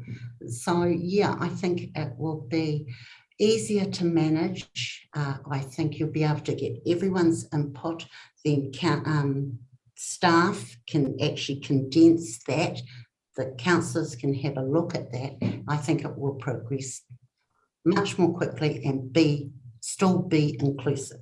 And especially from a Māori point of view, you've still got all of those avenues where iwi Māori can feed into this climate change. And I see you've already got Wakatu looking at the Te Tau Ihu intergenerational strategy. So for me, it's progress that, yeah, it's a wee bit faster and more direction, easily managed, and I don't think resources really is an issue. That's me. Thanks very much. Okay, thanks, Glenys. I guess I understand your perspective, but we will still have the Climate Change Governance Oversight Group, which is councillors. So I guess I'm a little concerned that we then have a Climate Change Governance Oversight Group made up of councillors, and then we have another group made up of councillors working on the strategy, rather than allowing an opportunity for councillors to actually talk to their community who have elected them. So I hear you, but I feel like that will happen through the governance. Sorry, are we in debate?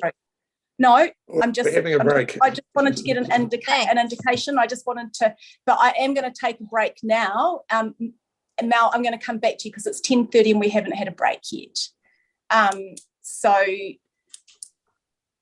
But I had wanted to get an indication of what people supported. So thanks, Glenys, for just before you finish, Kate, and I don't need to be coming back after the break to discuss this. I don't want division on anything like this. I want consensus on climate change, a partnership working together, and I endorse everything that Glenys has said so well, that I'm not going to, I don't want to put members through deciding whether they want one or two or anything like that, just a consensus at some point on that decision. And Rachel Pemberton can apply her judgment along with Nikki MacDonald and others as to which would be best to recommend to us, and we can then talk about it at that point. But consensus is what I am most interested in with climate change. Absolutely. So I won't be putting my hand up one way or another. So please, Kate, if you don't mind, please don't call for an indication at this point, because I will feel uncomfortable. Okay, thank you, Mel. That's really helpful. Thank you. That's really, really helpful. I'm going to have a break now in the spirit of consensus decision making. We need a rest, and if we could get an email with some of those minutes, that would be great from staff, and Nikki some extra words. We'll have a 10-minute break. No, actually, we'll take a 15-minute break. Cool. Thanks.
So I'm hoping that everyone's coming back to the meeting now. I forgot to check the time when we left, but it's 11 a.m, so hopefully it's a good time to be rejoining. I might hand over to Nikki or Rachel Pemberton to comment briefly on a path forward. I think that Mel's comment on reaching consensus is really important, and just wanted to remind everyone that it's always my preference in these meetings that we reach consensus rather than debate. Sometimes we do have to debate, but I do think that everyone's input is valued, and I think Glenys and Mel have both raised some interesting points around what's the best format. I think that's why Rachel's tried to bring two options, and I think Rachel Sampson, you've raised some really important questions around how many people sit on that task force. I think we need to get the number right, and I'm not entirely sure what that number is. And I think, Glenys, you've raised that sort of question around how cumbersome a group can get in terms of that direction. So maybe Rachel and Nikki, you can comment briefly on your thinking. And normally if we were in the council, we would have perhaps had a conversation in the break, but it's difficult on Zoom. Thank you. Yes, and through the chair. So what we're proposing just around the issue of task force, one or two groups, is we don't need to decide today because we are bringing back terms of reference. And so we're thinking that maybe we delete that 6th recommendation and replace it with one which just directs staff to go away, work on a report for the next meeting in August, which will come back with an appropriate structure and membership. And then we can do a bit more talking and thinking in the intervening 6 weeks and hopefully bring something that everyone thinks captures exactly what the discussion today was looking for. We've also drafted a resolution or recommendation which would just note that there were new issues raised during the discussion which would be added to the scope of work for consideration in the strategy. So we can do that as a recommendation, or you might just want us to note it in the minutes, and we could table the email from Councillor Sampson so that her points were captured well. So either way, as a recommendation or just through the minutes is fine. And the governance advisors will be able to bring up all that text for you as share screen at the time when you need it. Great, thanks, Nikki. I think it would be helpful to have a resolution saying, as discussed, I think it's helpful to have a resolution and then perhaps it be minuted as well. Okay. And so I will be waiting then to see something come up on the screen. So recommendation number 5, you're going to change slightly. Is that what you're proposing, Nikki, that we change it slightly? Well, actually, it's probably easiest just if we delete that. And there's some new wording which the governance advisors can show you, which just talks about us coming back in August with proposed structure and membership for you to consider. Okay, all right. Through the chair, if it's easiest, I could share that now so that everyone's not talking about it and you could actually refer to it, if that's helpful. That would be really, really helpful. Thank you. And have we got number 6 on it as well, the Good Food Cities yes, words? Yes. Nikki. The governance advisors have put them all on there. So fantastic. Okay. And you've noted my reducing consumption and waste, but so it's not just Rachel Sampson's points, it's sort of just general. I'm sure Rachel Pemberton's taken notes of that. And have we got that definition of degrowth, Rachel Sampson? I thought that was an excellent definition of degrowth. Hopefully you've emailed that through too. I don't seem to have got the email from Rachel Sampson, so I'm just wondering whether I'm missing an email. Sorry, I think I misunderstood. I haven't sent an email. I think okay. I wasn't sure what was expected. So I'm happy to put the suggestions that I had annotated into my agenda into an email, if that's helpful. I think that's really helpful, Rachel Sampson, and then Rachel Pemberton can just check. I think you verbally stated them really clearly.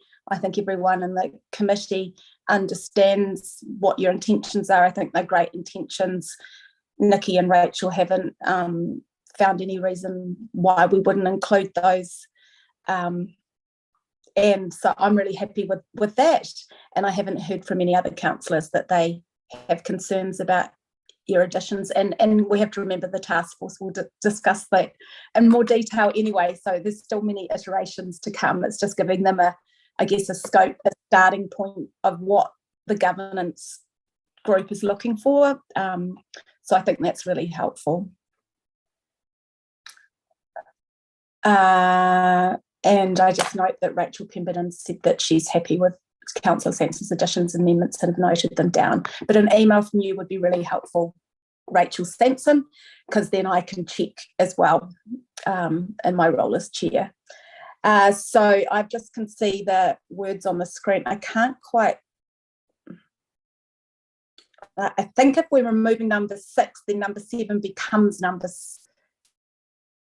Through the chair, the numbers will sort themselves out. Sorry, it's just how they appear on screen. So once 6 is deleted rather than having the strike through, number 7 will become number 6, and your proposed additional resolution will then change to 7 rather than 8. Okay. All right, so I can see Brian's hand is up. Brian, you've got some more questions or comments? Probably more a comment than a question. I just thought I was just starting to type in the chat box, but I'll verbalise it instead. Yeah. It just probably very helpful to have some kind of explanation of degrowth and perhaps make some distinction between growth that is perhaps beneficial to the community, people, and the environment. We talked about biodiversity and ecological restoration, and perhaps growth is just solely for commercial or business interests, sort of chancing the luck. So that's probably one point that with the degrowth, it's sort of some explanation or clarity around that. So probably may I'll just I leave it at that respond? for the time. Okay. Yeah, thanks. Rachel, Yes. you respond. You gave a really good definition of it the other day. Yeah, so I hadn't actually put it into these comments, but I had raised it the other day specifically in regards to NRDA. I'm happy to send through the definition, or I could read it out. It just might take a moment to locate it. What would you prefer, Brian? Well, I think this is probably for both council and perhaps a broader audience. So I'm really happy if you take a couple of minutes to find it and read it out, Rachel Sampson. I think that it's actually really helpful when we're thinking about the strategy to have quite almost a glossary and a list of definitions. Rachel Pemberton, if you could make a note of that. I also feel like the word sustainability gets used a lot and we don't necessarily have a clear definition of what we mean by that, plus regenerative economy. So we use a lot of words which mean different things to different people. Climate positive is another one. So it'd be really great to have a glossary of definitions if we're using terms and transitioning. What I liked about the NRDA meeting was the transitioning from perhaps old terms to newer terms, such as rather than calling volunteers, calling them whānau, and guests rather than visitors or tourists. I think it's great if we start to use really inclusive language terminology. I've got the definition if you'd like. Okay, thanks, Rachel. Okay, and so this comes from Jennifer Wilkins, who is probably New Zealand's leading thought leader on degrowth. She's engaged on this internationally. And the definition that I have from her is degrowth is qualitatively different from negative economic growth. Sustainable degrowth reduces industrial throughput to avoid global warming and nature loss, and restructures the economy to avoid recession and ensure well-being outcomes. And I'm happy I'll copy that and put it into the, I can copy that and put it into the chat box if anybody would like to take that, and also my source. Yeah, no, that'd be really helpful. Yeah. Okay, thanks. Thanks, Brian. Thanks, Rachel. Look, I think we've kind of landed at a good place. Does anyone else have any questions or comments? I'm happy to move the recommendation. Kate, sorry, I've had my hand up for quite a while. Can you not see me? Can you not see my hand? No, I can't see your hand. I'm sorry. No, that's why I wondered. I can't see you anywhere. So thanks for interrupting. And Tim also has got his hand up. So I've got some questions. Okay, no, I haven't got Tim or your hand up. Okay, so Gail, you've got some questions. And Trudy, I can see your hand's now gone up. Gail, then Tim, then Trudy. Looking at clause 5, I always think that each clause needs to stand on its own, and you need to understand what it is. And at the moment, that doesn't make a lot of sense when you, as raised during the meeting, so points as raised during the meeting, they would have to be also stipulated in the minutes clearly. And often when I get minutes from my meetings, they're very sparse. So if you took that on its own, you'd have to go back over, you'd have to bring up the video and watch it. So I think there needs to be a little bit better explanation of that in the resolution. So if somebody could, I didn't write it, so I won't rewrite it, but I just think that we need to have a little bit better explanation so people know where to go to get that information. Thanks, Gail. If we could have it as raised and minuted, I think if we could have it minuted Rachel Sampson's feedback, so sort of briefly minuted the additional ideas and thinking of this meeting in the minutes. I will leave Rachel Pemberton and the GAs to make sure that that happens in a way, and Rachel Sampson's going to email that through as well. Yeah, and that means that people will know where to go to get that information. Thanks for that, Kate. The only other one is the one that you've added, which I know that you'll probably push for time, and I only got it this morning, so I haven't been able to consider it as well as I might like to. I don't feel comfortable with it as it is, and I don't know that we've got time to actually deal with it in a way that would actually be meaningful to me today.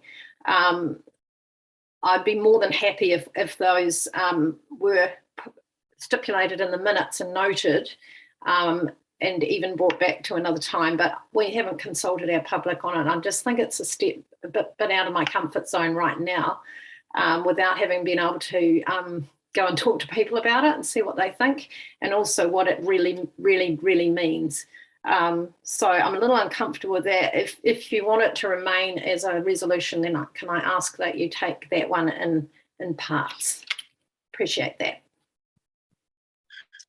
Yep, that's fine, Gail. We did workshop it last year quite considerably. So they're the same words that were brought to the workshop last year, and we've had a lot of submissions from the community asking us to take this direction. Plus it will go through the entire task force as well. So there'll be plenty of opportunity for the community to give input.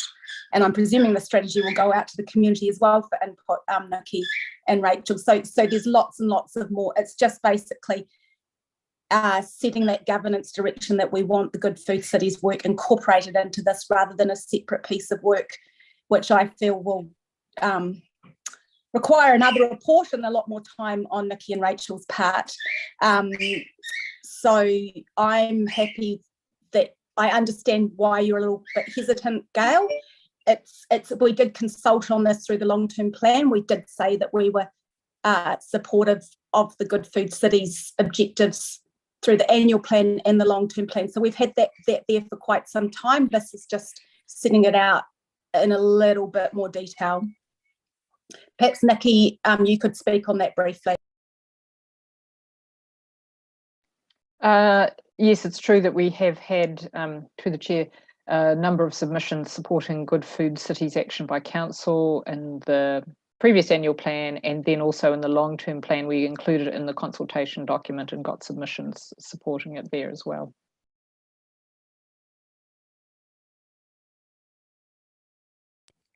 Okay, thanks. So Gail, I'm happy to put that as a separate part, and I'll let you think about it. Have you got any other questions which might help you feel reassured?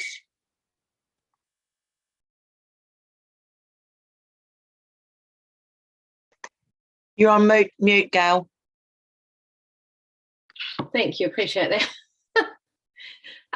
Just what it means in practical terms. For example, not my Rotary Club, but there's another Rotary Club that has a caravan that does hot dogs and things like that. I mean, is it going to impact things like that on council land, for example?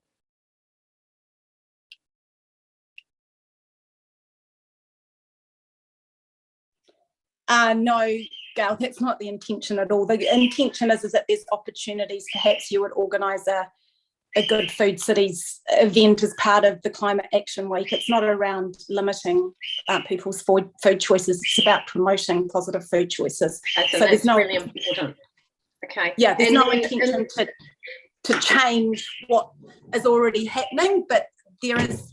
So, for example, I noticed in Wellington they had a fried chicken festival. I don't think we would suddenly start having a fried chicken festival in Nelson if we picked up on that piece of work, but we might have a Good Food Cities festival where we're celebrating our fruit of the region, things like our boys and breeze and our black currants. And, you know, to me, that's what I can see happening, is that we might try and increase the promotion of healthy food at council events. It doesn't mean that you would have to have only healthy food, but it does allow that to be part of the picture.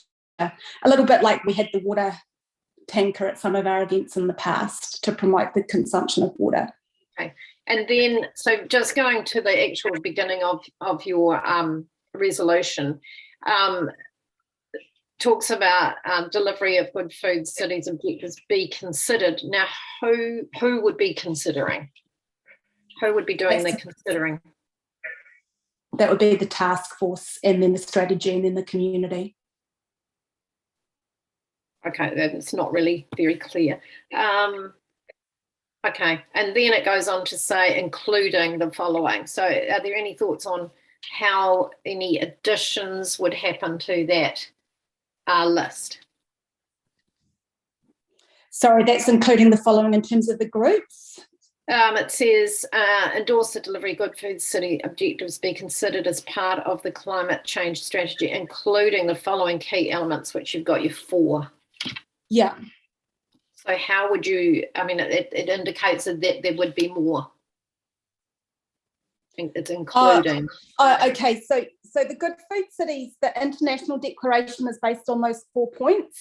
Those 4 points have been changed by Nelson Marlborough Health to be more whakatū Nelson and have a stronger Aotearoa lens around it being about food. Like, we know that there's a lot of food poverty in New Zealand, so those 4 points are kind of the guiding principles of the Good Food Cities international movement. But it's a little bit like all the points that are already in Rachel Pemberton's report. I mean, we already almost have them in the report. It's just actually just putting those words in and allowing the task force to figure out how they want to deliver to those objectives or those principles. It might be that they just end up being principles within the document, and it's not. Yeah. I'm not quite sure. I'm wondering. So not quite sure the best way to deliver it, and I think that's the role of Nelson Marlborough Health and the task force to figure out how these are 4 guiding principles of climate change and food resiliency. And so when you've got your 4th one where you say support, and this will be the last comment I've got, support Good Food Cities, if you had principles in there, it might make more sense. Sure. Good Food Cities principles by collaboration. Yeah, that's all I've got right now. Thank you. I'll have a listen and a think. Okay. Nikki, would that be okay if we added in the word principles? Nikki McDonald. Through the chair, I can add that to the amended resolution if that's what's wanted. I was just going to say that looking at them, they don't really read as principles to me. They are more objectives of things that you would do and carry out, just from a wording point of view. And the Good Food Cities actual declaration doesn't have principles in it. So I'm just looking at number 4 alone. Just adding it to the number 4, support Good Food Cities principles by collaborating, not the whole thing. My only problem is if anyone goes looking for principles of good food cities, that's not a thing that they will find. So it might just be a bit confusing. We would have to come up with our own Nelson City principles of good food cities, which may be what the strategy does. Other communities have customised it, but that would be part of the work of the strategy development, if you see what I mean. I'm happy with the word principles to be added, and I think that for me that's the intention, is that we develop principles and the objectives will come out of the principles. So Rachel Pemberton, are you okay with that? Yes, thanks. Kate, happy with that. Or an alternative wording I was thinking of is actually just remove support good food cities, because the whole thing is about good food cities. Yeah. You'd start with collaborate with iwi, community, business, health, etc. Yep. The whole sentence starts with endorses the delivery of good food cities objectives by be considered as part of the climate change strategy, including the following key elements. So then the fourth point would be collaborate with iwi, community, businesses. Okay, that sounds good as well. Gail, have you got a preference? I think that would make sense, because you've got support good food cities at the beginning and you've got promotion of good food cities.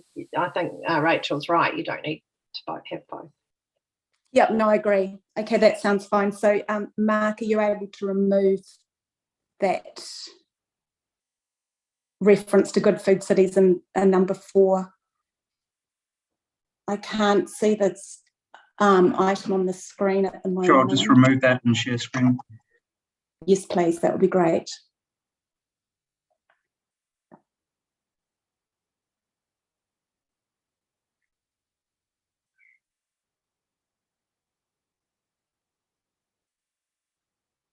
Okay, I think I had Tim, and then was it Trudy?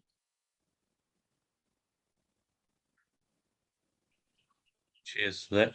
Hey, we seem to be covering a lot of things here and rewriting off the report. Actually, okay, the Fixed Chicken Festival in Wellington last year was actually pretty damn good. But we're talking about consensus here, and I'm getting more and more uncomfortable with this. I see what good food cities, urban greening, and officers. I'd like to step in here. That was something, obviously, we got submissions on it, but we had a decision at the table, not once but twice, turning that down. So I'm not sure why again we're getting that shoehorned back in. But I'll before I carry on, I think officers might want to comment on that. We've voted this down before, and suddenly it's like, oh, we did do it in the LTP, we must have it in. That's not actually correct, Tim. We voted for it, and then we removed it from the LTP, the words from the LTP, because we decided that the words would be better placed in the climate change strategy. We voted it down. It was lost. It was officers or councillors will be able to confirm that. It was carried, and I withdrew it the following meeting. Because around the table said they would not support it as a whole, the LTP, if that was included, and because you didn't get consensus. But I won't carry on about that. But we seem to be getting a lot of things here. We've got degrowth, etc., coming into this. I think this is getting beyond the scope of a planning and regulatory committee, and we seem. I mean, I might support this if we added some good health activities, like every morning do 50 press-ups, 10 star jumps, and 30 burpees, and while you're at it, have a swig of vinegar, and that's what I do. But I'm not going to be adding that to the good recreation cities declaration. But no, seriously, I'm all in. I might be jesting, but this is getting quite tiresome. It seems to be constant. I know you've tried urban greening into my committee, try to force it through, and then we've got this good food cities coming up for about the 3rd or 4th time. So I can't support this consistent sort of social engineering or telling people how to live. This point is not of order. Point of order has been raised by Tim, could you please just pause? A point of order has been raised by Rachel Sampson. My concern is disrespect or misrepresentation around the words trying to force it into my committee. I don't think that I'll any... explain. elected members would be trying to force something into anyone else's committee, and I think that it's a mischaracterisation and a smear against Councillor Fulton's good work in trying to advance a valid and widely supported urban greening strategy for our city. Thanks. Thanks, Rachel. I'm going to uphold your point of order. And Tim, I think you've made your point. I'm going to move on to Trudy now. So, Trudy, you had a couple of questions or comments? Yes, thanks. On the report, I was happy with what came through on the report, but with the discussion that's taken place today, I've got a lot of concerns, and I feel like this is step too far across a bridge that wasn't there in the first place. So my concern is, I just want to come back to what Glenys raised before about having the 2 task force, and I think that was quite relevant, and I appreciated her speaking up, because for me, if we're sharing our views on whether we have 1 or 2 task force, but now you've taken that out of the recommendations, but I'd rather put that back in, is the fact that you have some people who are very vocal and very strong on their views on climate change and climate strategies and that going forward, but there are others around the table who also have a view and ideas on how to support and work through on a climate change, but those voices get lost. And I feel by having the second task force with councillors to provide a governance level and input into that would encourage those voices to be heard instead of dismissed. And that is something that I feel quite strong about, and I would appreciate actually having the 2 task force and that recommendation put back in.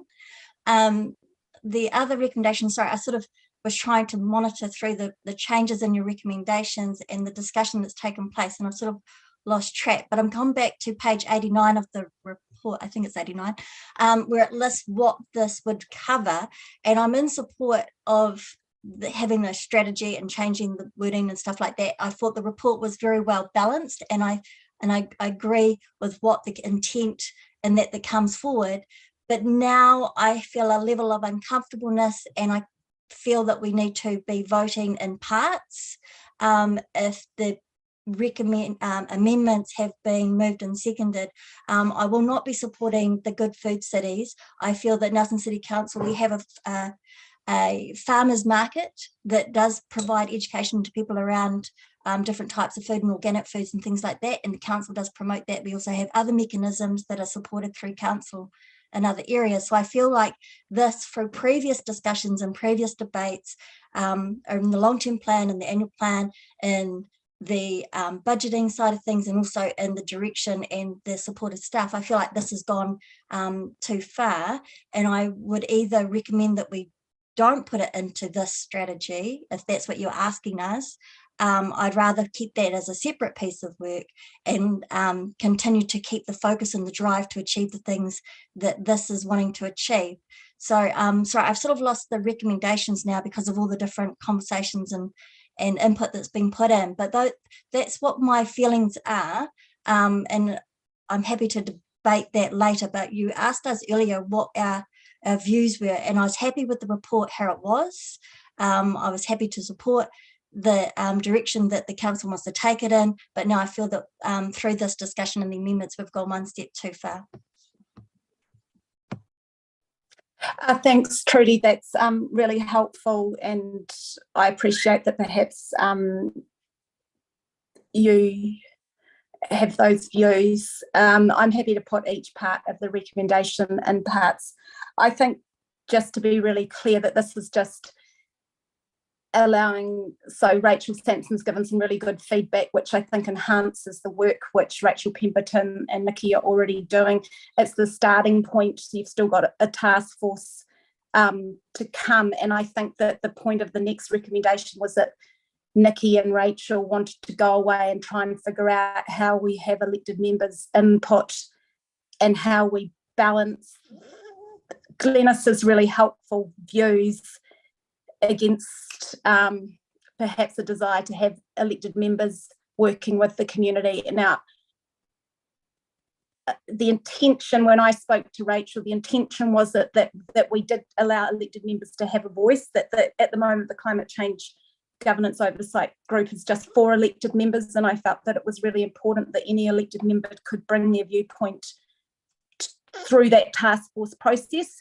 It sounds like there's a little bit more work for Rachel and Nikki to do, and so the resolution as it sits now, the recommendation as it sits now is to give Rachel and Nikki a chance to spend the next 6 weeks finding a path through this. My fear is that if we end up with a climate change governance oversight group, a councillor task force group and a community task force group, we end up with many, many groups. And whilst I hear what Glenys is saying, for some elected members, they like to be part of that community engagement process. And certainly with the art strategy, you know, councillors were out and about with Ali and Johnny and the community looking at the art. So the art strategy it might be worthwhile that Rachel and Nikki talk to Johnny and Ali and find out what's worked in terms of that engagement with the art strategy. I think that's the best model we've got at the moment of how we're engaging with the community. I think as well, Trudy, so Rachel Sampson's just given some starters. It's almost like a brainstorm, and that will come back. So the task force might decide to use that, or they might say, actually, these words are better. And it's not like so at a governance level, that will come back to us. Apologies about the bird. I'm sorry, I can't get him to shut up today. So I just need to step back out of my office. But to me, the words in the new recommendation allow those conversations to continue. Trudy, it's not setting things in stone now. However, I appreciate that might have made you feel uncomfortable. I just wanted to, I think, Rachel Pemberton, you have your hand up. Thanks, Kate. Yeah, I just wanted to talk about what you said. There will be multiple further points in future to be able to comment on the specific wording of the strategy. So this is really just a starting point for the task force or whatever group it is to go away and consider. Then the task force would come back with a proposed draft strategy. So that would be another opportunity to comment on it before public consultation, and then would come back again to council or committee with the finalised strategy. So this is really the beginning of quite a long process where we're working with the community to come up with a specific wording. Okay, thank you. I'm just going to take a 5-minute adjournment. I need to check the words again. I felt like following Gail's questions and Rachel's feedback, that final point 4 was going to have good food cities removed from it. And Mark, I'm not sure if that had happened. I just need to check that. Maybe we'll just adjourn for 5 minutes, and maybe Mark, can we go into a small group, myself, Rachel Pemberton, Nikki and the GAs? Quickly, just to check that those words are what you wanted. Thank you, in April, thank you. So 5-minute adjournment.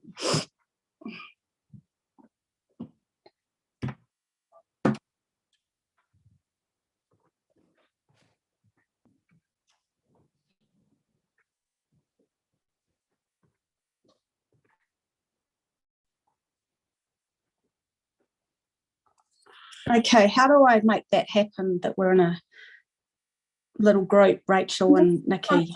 Through the chair, I'm just creating a breakout room for you guys. Oh, thank you so much. Is my bird like completely annoying in terms of being really loud for you, Nikki and Rachel? No, I quite like it. It's lovely. Okay. And it's not that loud. It's still easy to hear. It's not too loud. Okay. I'm like, oh my gosh, just be quiet. It's obviously very happy. He's very, very happy. Yeah. Yeah. There we go. Okay, I just felt that Gail's feedback was quite helpful, and Nikki, I understand. You're not in a breakout room yet. Oh, okay. Get a Thank you. request to pop in. How do, oh, here, right, got it. Thank you.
Okay.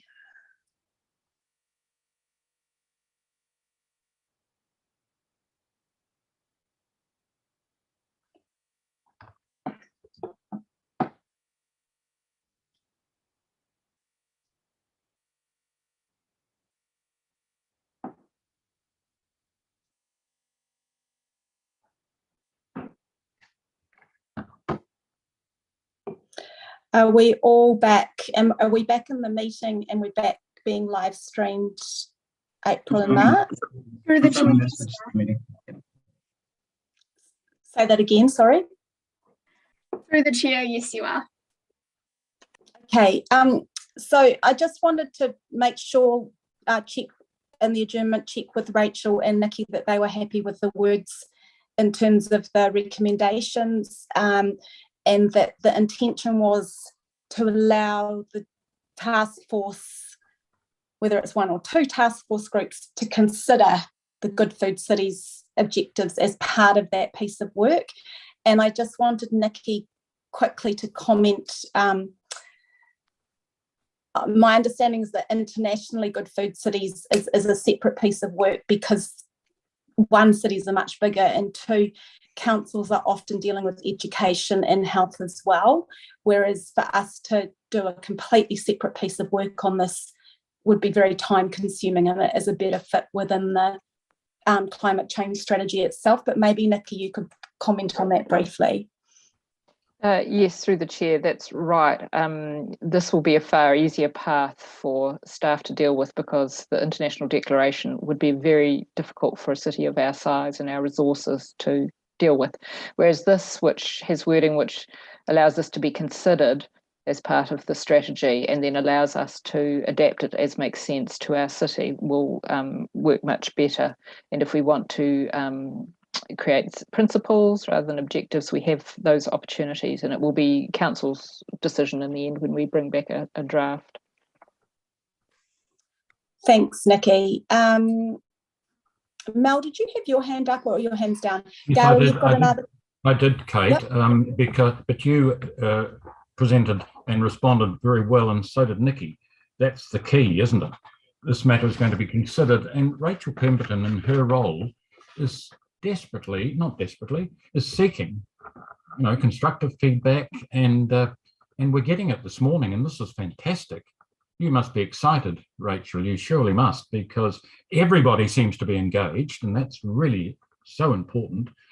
And as Nikki said, and you said, Good Food Cities will be considered, along with a host of other things. I mean, I've got 3 or 4, but I won't bore you with them this morning, but I can't wait to share them. But so this is just one of so many more that we're hoping to get. So thanks so much, Kate, for putting this on the agenda.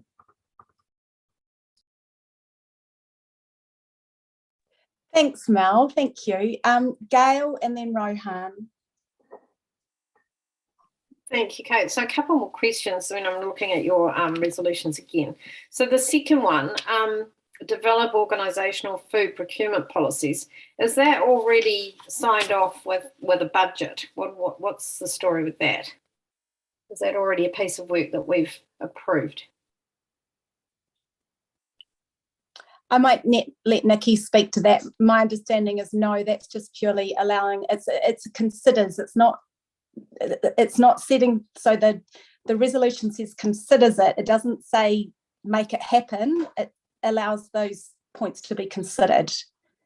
Yes, through the chair, none of these are actions. These are things that the strategy would look at and see if they made sense, and they might modify them and include or not include.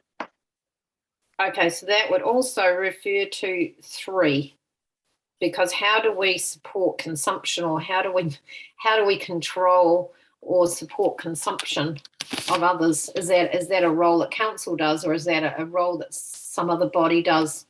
What are your thoughts on that one? Through the chair, so the thing that we're trying to do with this strategy is make it a community strategy, and so this would be a natural role for NMH, I think, and they are already keen to be working in that space. So that would be one option.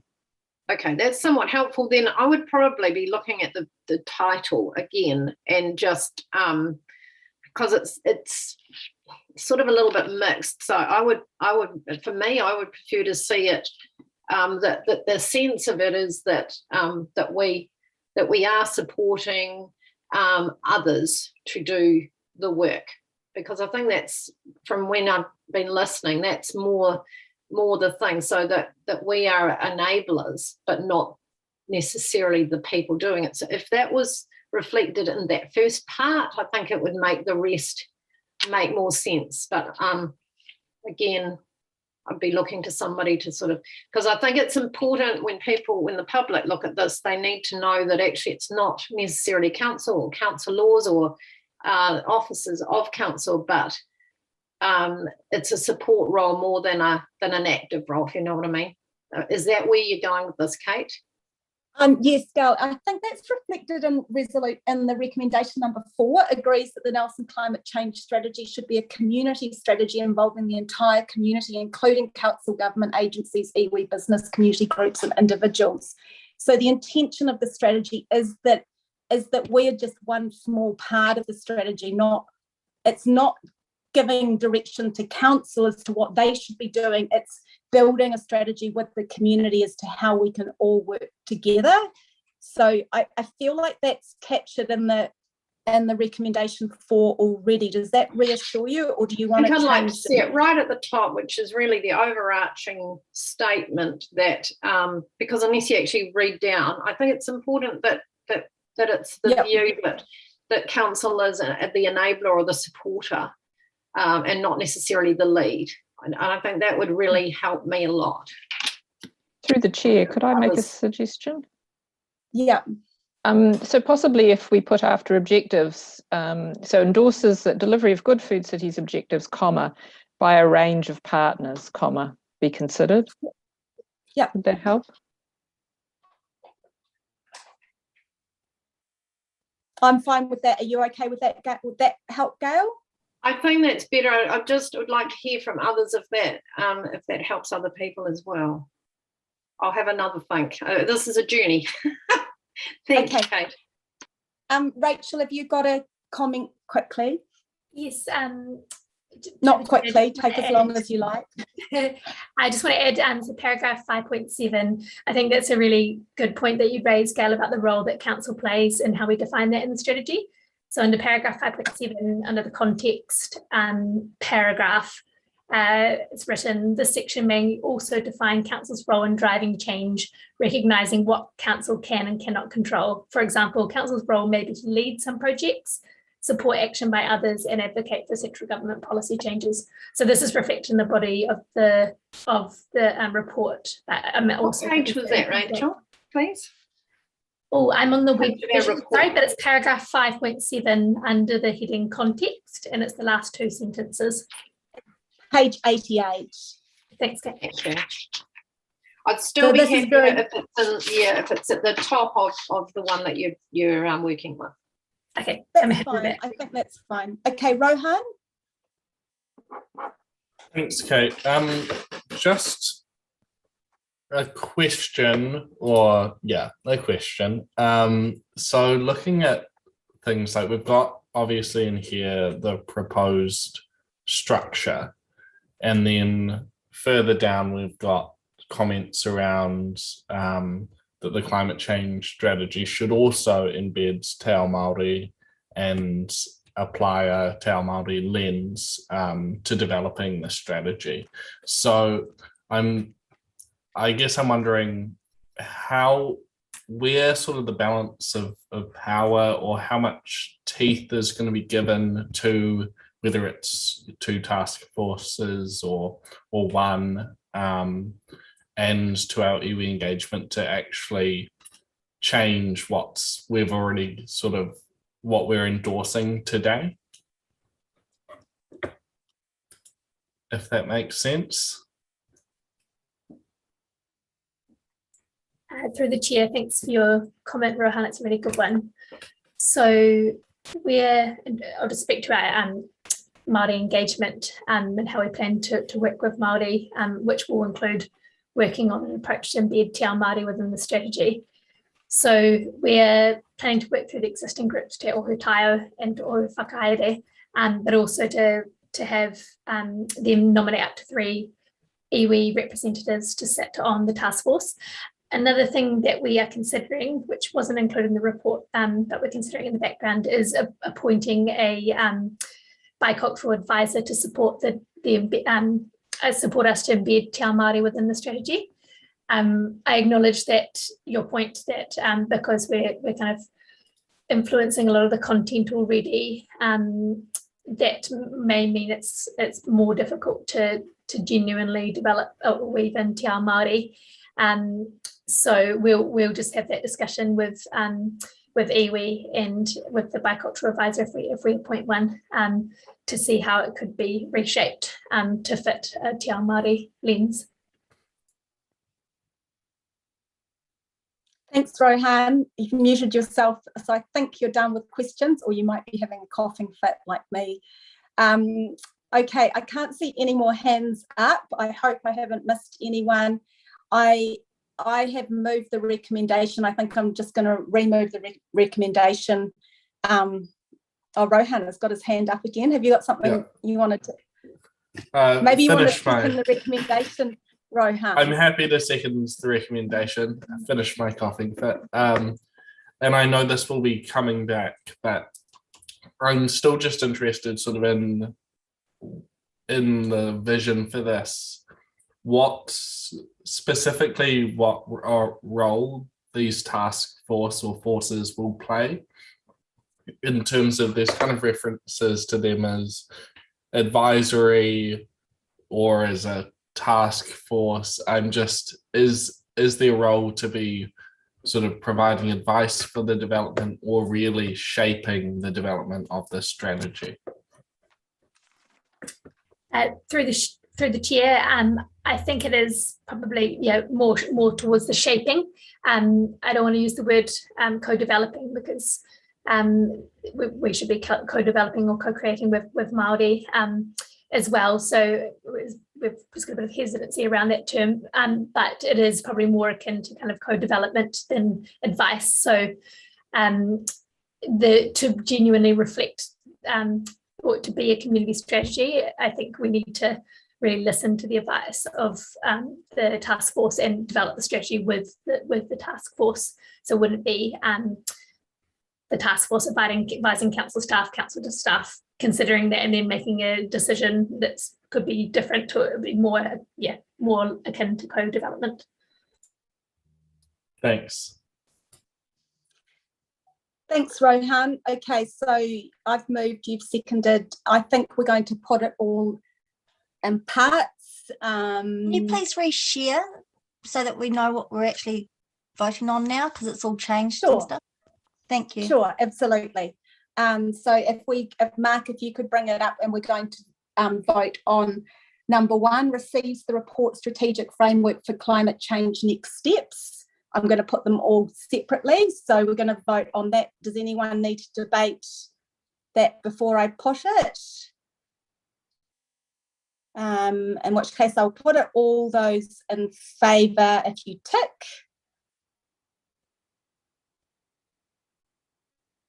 And I think that's been carried. I am struggling to figure out how to see everyone when the screen shares up. Kate, there's a little toggle that you can just pull. So where the side of the images are, you can just move it across and it'll make the shared screen smaller, and that way you'll be able to see everybody. Oh, thank you, Rachel. That's really helpful. So that's carried. Moving on to point number 2, which is that we rename the strategic framework for climate change the Nelson Climate Change Strategy. I'm going to put that now. If you can, I might have just lowered my hand, so if you can vote again.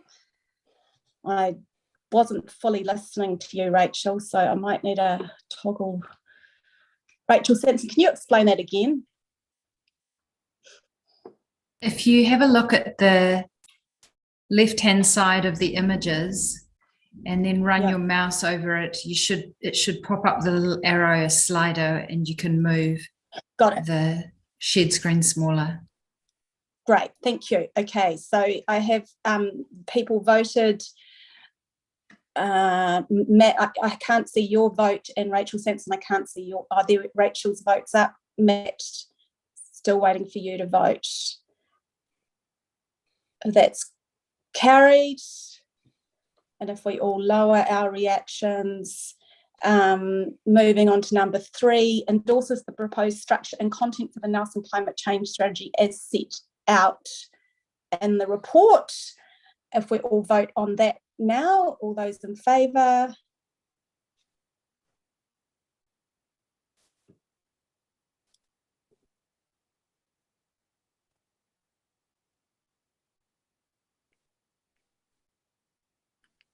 Just waiting for Brian, Matt. Yeah, great, thank you. Thank you. Yvonne, you haven't voted. Thanks, Yvonne. Sorry, I was too quick to take it down, sorry. Oh, too fast, yeah.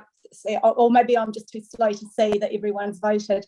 I've taken mine down already, it was green. Okay, thank you so much. So that's number 3.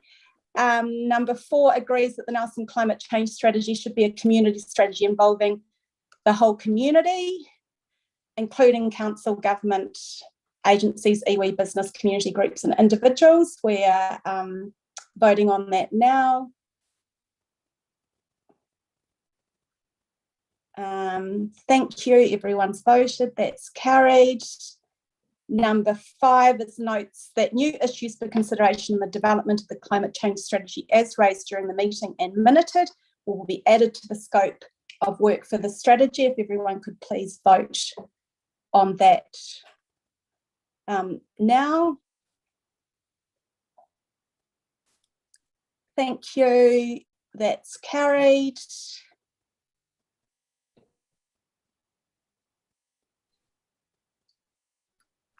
And then number 6. Okay, sorry to interrupt. Can I be an abstain on that one? I'm not quite 100% sure with that. You can abstain. Sorry, just from that one. Yep, that's fine. Do you want it noted in the minutes that you abstained, or just no, an abstention? That's fine. Thank you. Okay, number 6, request staff to bring a report to the August Environment and Climate Committee meeting with a proposal for an appropriate structure and membership of groups to support development. I think that captures the conversation and our desire to reach consensus with staff rather than voting on one or the other option. I agree with that approach. I think it needs a little bit more conversation. And I'm sure Nikki and Rachel will think carefully about what they've heard in the meeting today and come back to us with the best possible structure they can. So I'm going to vote on that now. Someone interrupted. Does someone need to speak to that? Oh, I was just trying to clarify that 7 is now 6. Yeah. And that was still open whether or not there'd be 1 or 2 task force and things like that, wasn't it? Yeah. I just wanted to clarify that. Sorry, there was a lot of discussion. It got a bit cloudy. Yeah, I think it was in the interest of the facts that we're not quite sure whether 1 or 2 groups is better, but the staff are going to go away and do some more work. So that's carried as well. And then the last recommendation is what will be number 7. This is the Good Food Cities objectives work being incorporated into the strategy. And if everyone can just vote on that now, that would be great.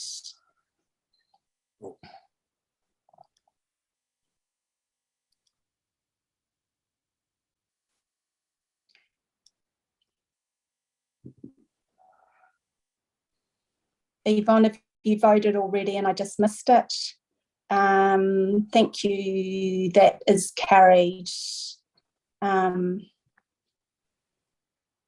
Sorry, I was still furiously reading.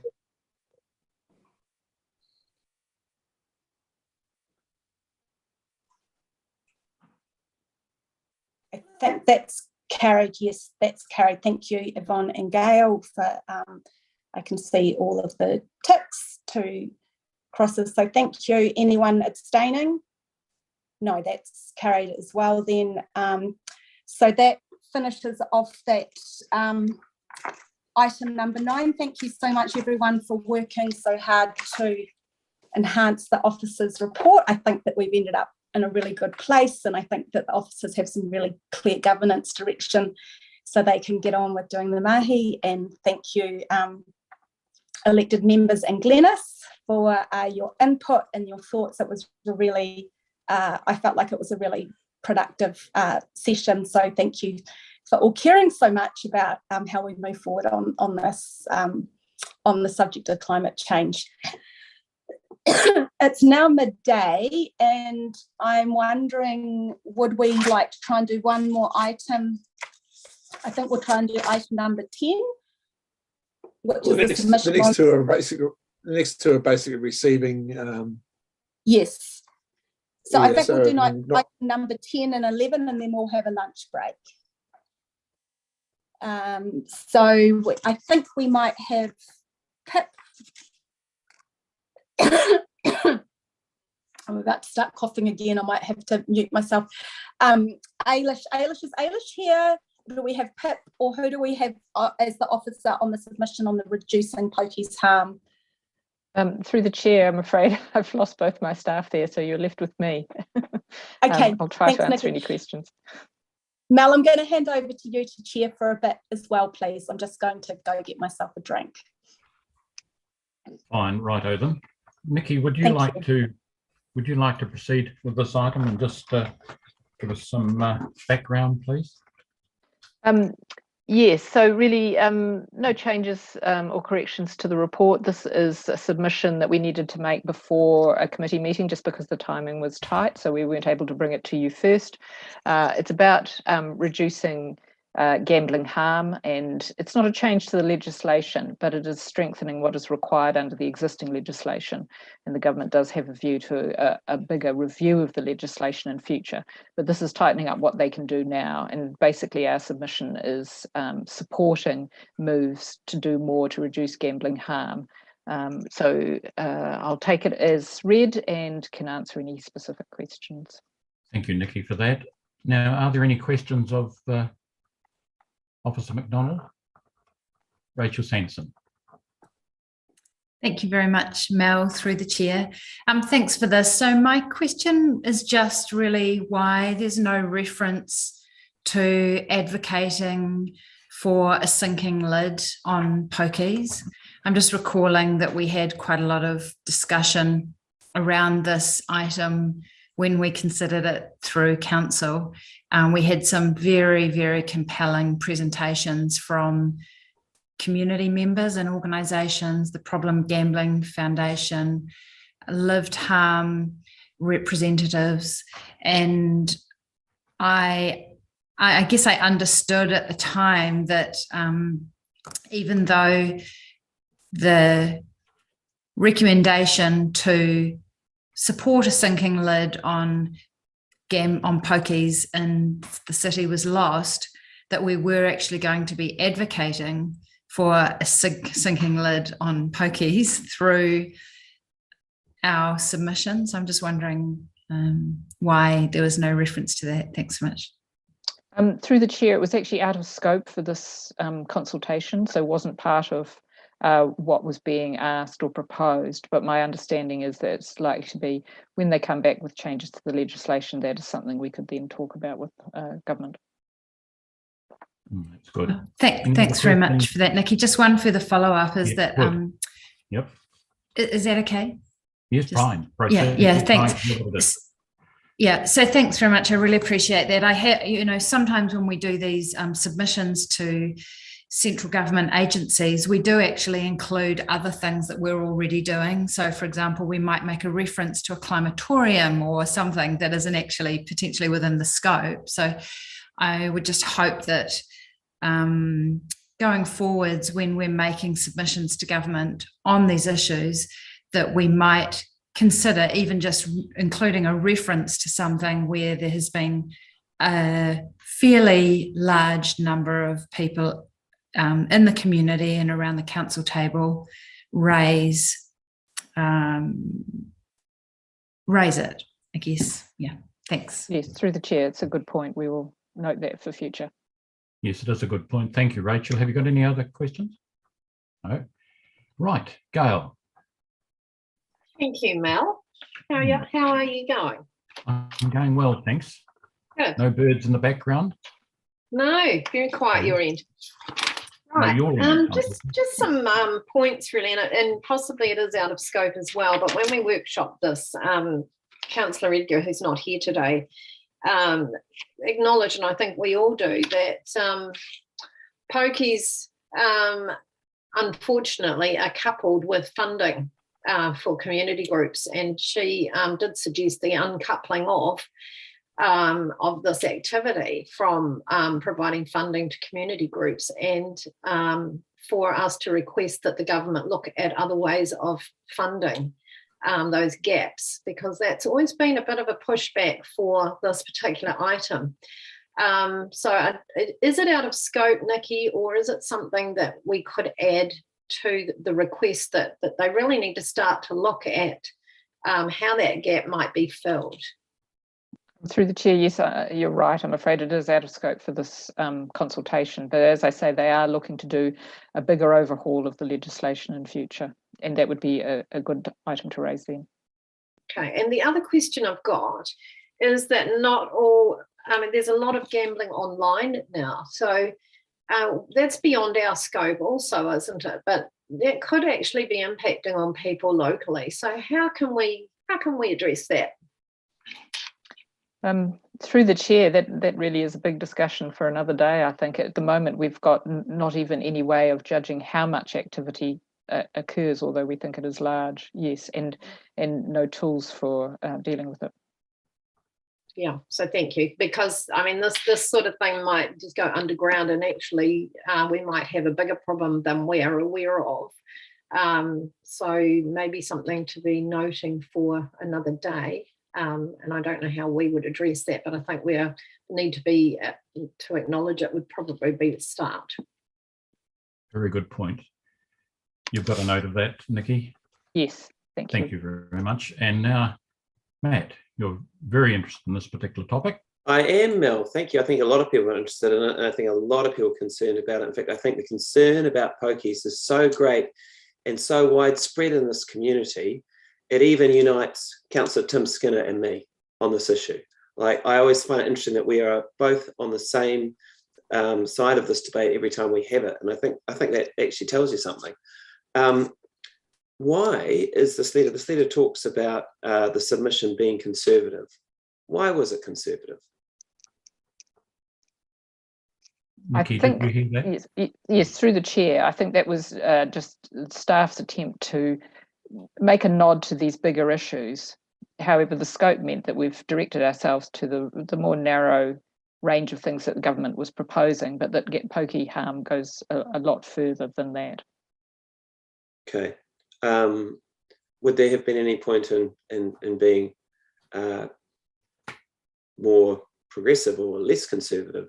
Like, was this an opportunity to push the safety message more strongly? Through the chair, we didn't think so. They had asked, they are considering certain changes, and we wanted to support those because we think they are very good and will make a difference. They've also indicated another piece of work to come, which is when we thought we'd engage on those other issues. Okay. One area of concern for me, Nikki, that you know about, and I have read what's in and out of the scope of what was in and out of the scope, but it does blow my mind that we have our own bylaw which says you cannot have a pokies machine within 100 metres of an ATM, right?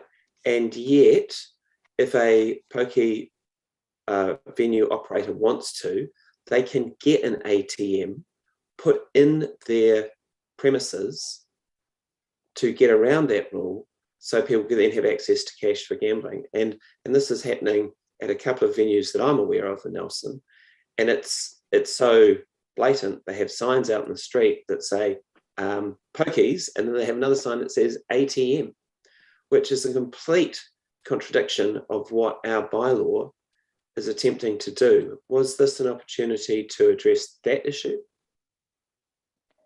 Through the chair again, we tried to focus on supporting the changes the government was about to make and ensuring that those good additions to the current regulations would go through, and knowing that there was another opportunity coming. And will that be the opportunity to try and address that gaping hole? Through the chair, we really need to wait and see what the government comes back with in terms of the scope, but I would hope so, yes.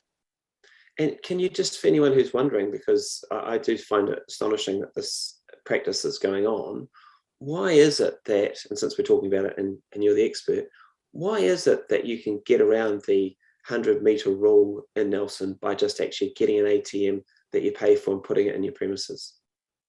I'll just check with the chair, but I feel like I'm getting well outside the item on the agenda.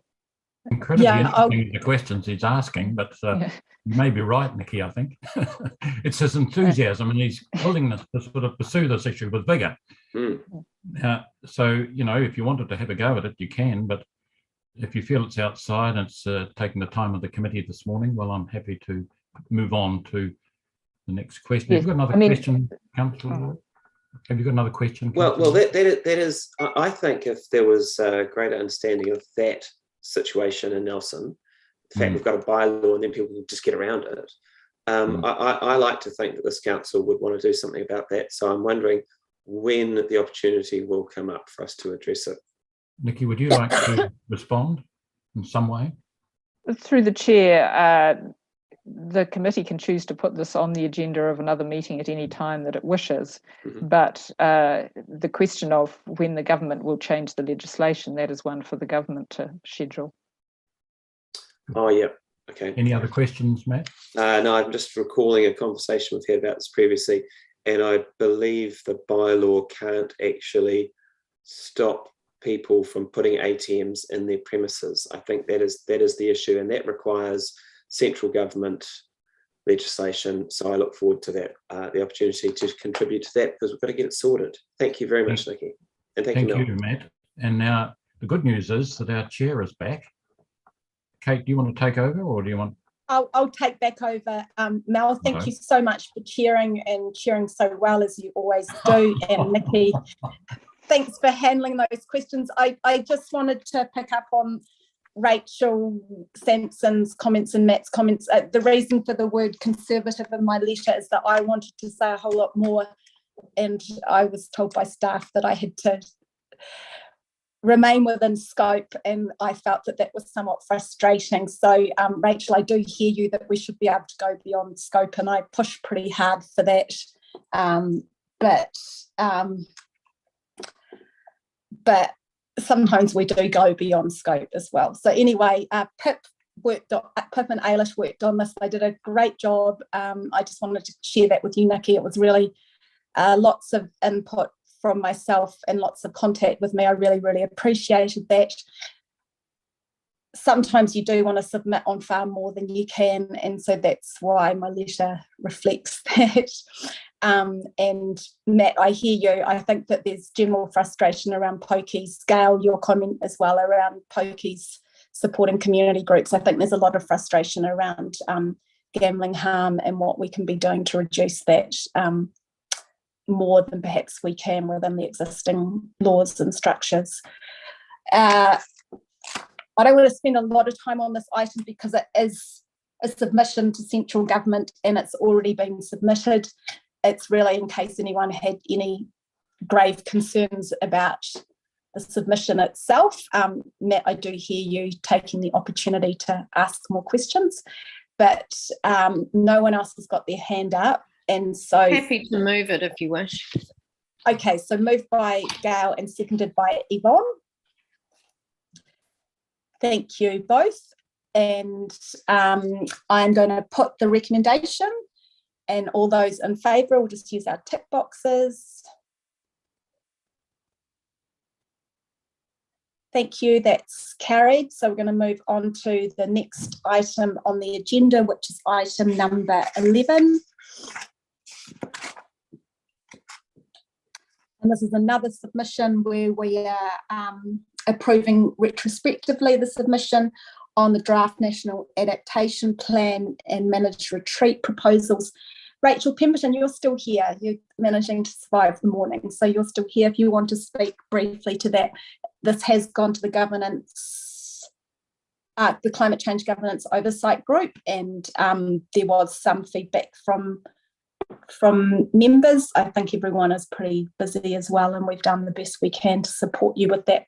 Rachel, hopefully you got enough support. So if you want to speak briefly to the submission.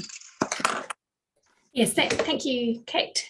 So just to give you a bit more context behind the consultation and MFE and government's proposed plans. So the consultation was on two matters. So one was the draft National Adaptation Plan, and the National Adaptation Plan is government's response to the priority risks identified in the National Climate Change Risk Assessment.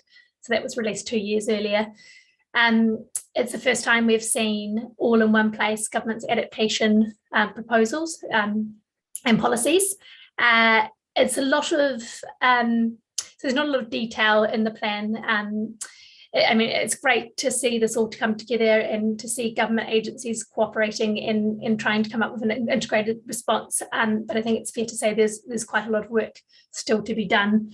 Particular areas of concern are around the allocation of responsibility for costs and how those are apportioned between central government, local government, insurers, banks, and private homeowners. And also how local government will play a role in implementing these proposals. I'll take the rest of the submission as read. I'll just briefly add that so the second part of the consultation was on managed retreat proposals. So government's released a very high level managed retreat framework, and we've provided comments in the submission on that draft framework as well.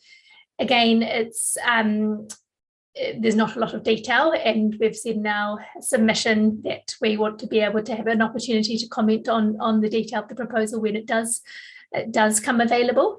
Government plans to embed the managed retreat framework in the proposed Climate Adaptation Act. So currently we wouldn't see it until it's before Parliament next year, which is government plans to introduce the legislation next year. So we've put in a request to be able to comment on the further developed proposals. And as Kate said, we sent the draft submission to the Climate Change Oversight Governance Group to comment on. Because of the timeframes, we didn't have the opportunity to send it to all elected members, so apologies for that. And finally, just to say that the submission itself was drafted with input from a whole of different council staff members, because the National Adaptation Plan crosses over into so many different areas: natural environment, homes, buildings, infrastructure, finance. We sought broad input in developing this submission. Happy to take any questions. Thank you, Rachel. That was a really great synopsis. Glenys, I can see you've got to leave, Glenys. Sorry. Yeah. It's lovely to see you. Thank you for joining our meeting. And Gail, you have a question. I do, thank you. Well, obviously I'd have to have read the actual document, which I haven't done. So I've only been able to sort of skim what we've got here.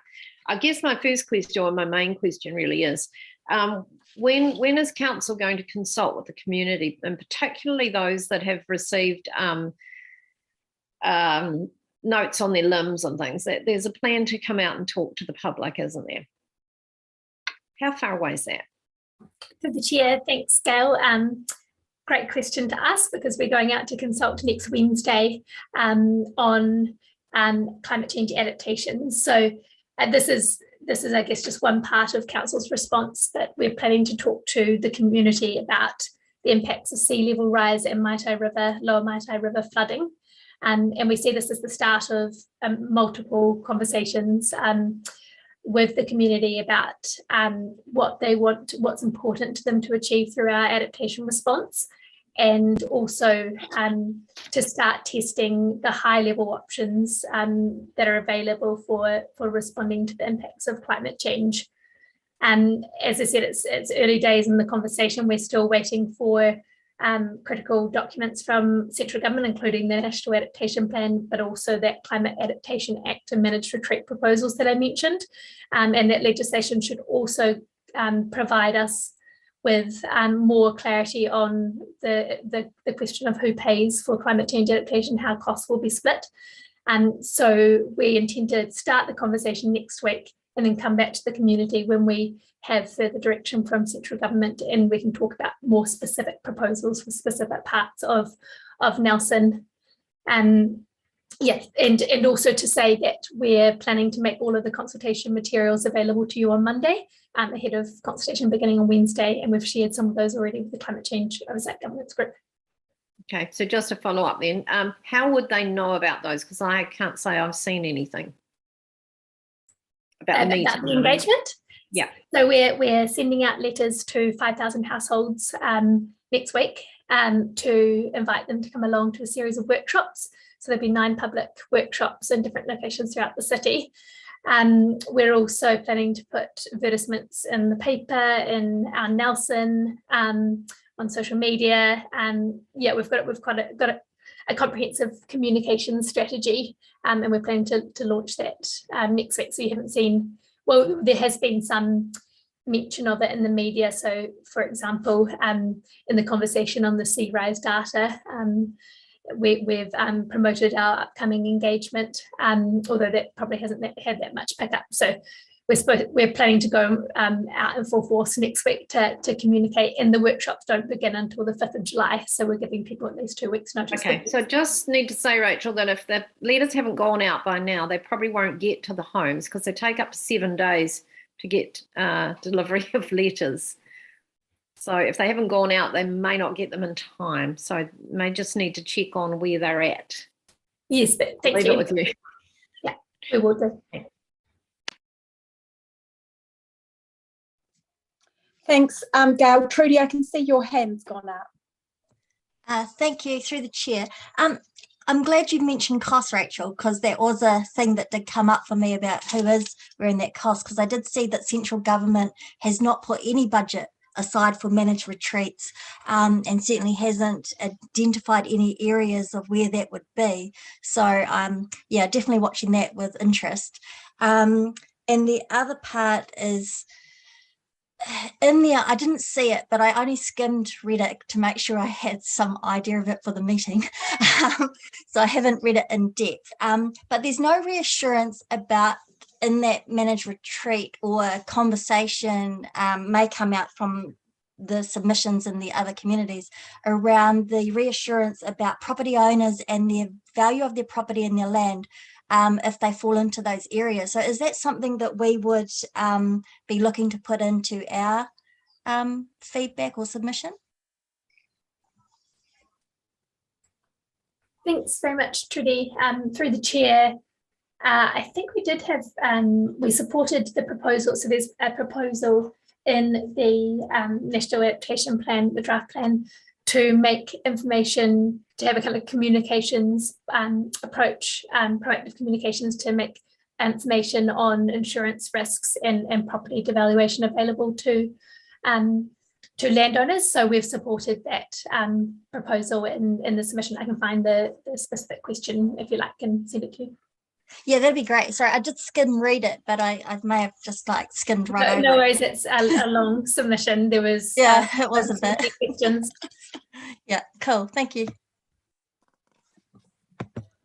Thanks, Trudy. Yeah, it is a very long submission, and I know Rachel and other staff worked hard to encompass views of the governance plus staff, and I guess through our consultation process we will shape that more into the future from next week.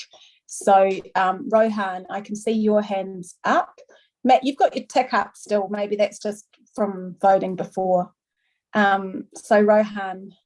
I was just going to say I'm happy to move the recommendation and then speak to it if we're ready for that. Okay, great.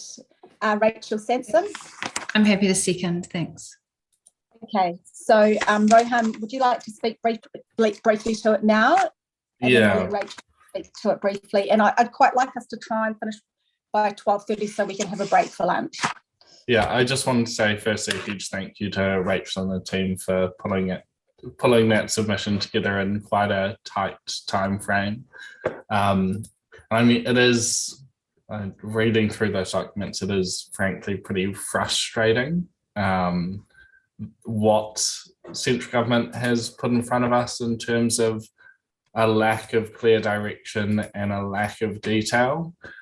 We've got a really crucial need in this space for national consistency.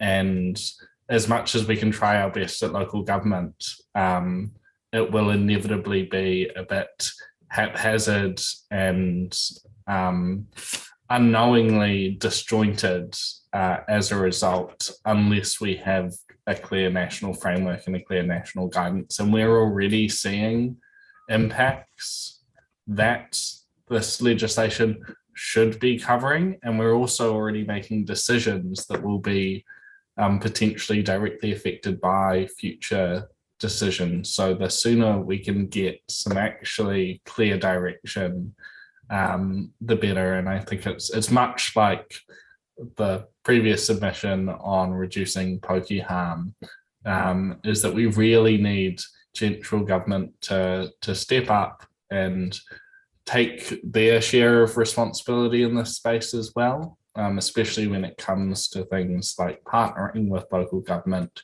and discussing where the burden of cost will actually fall, because these aren't sort of distant questions. They're questions that are really needing answers sooner rather than later. So I think we gave some great feedback, and I hope that they can get to work and get us something we can work with quickly.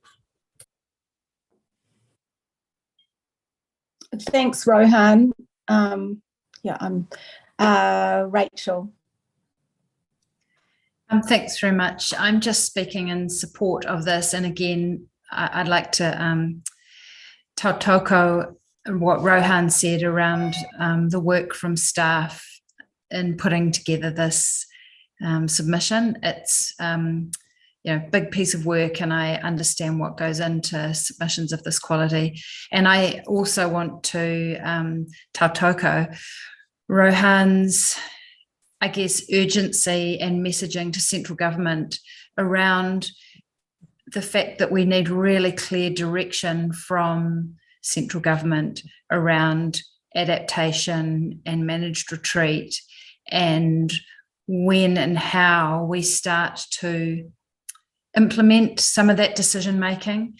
I'm really concerned that we are, imminently or already committing to increasing development and civic investment in already risky and vulnerable areas. And we have the guidance from MFE, coastal guidance for local government, which actually gives us quite clear guidance around this, but I guess it still leaves room for interpretation. And I think that there is a real need for much more direction around how we avoid maladaptation and potentially committing valuable community resources into locations that we may need to be retreating from or planning for retreat from within the next few decades. Thanks.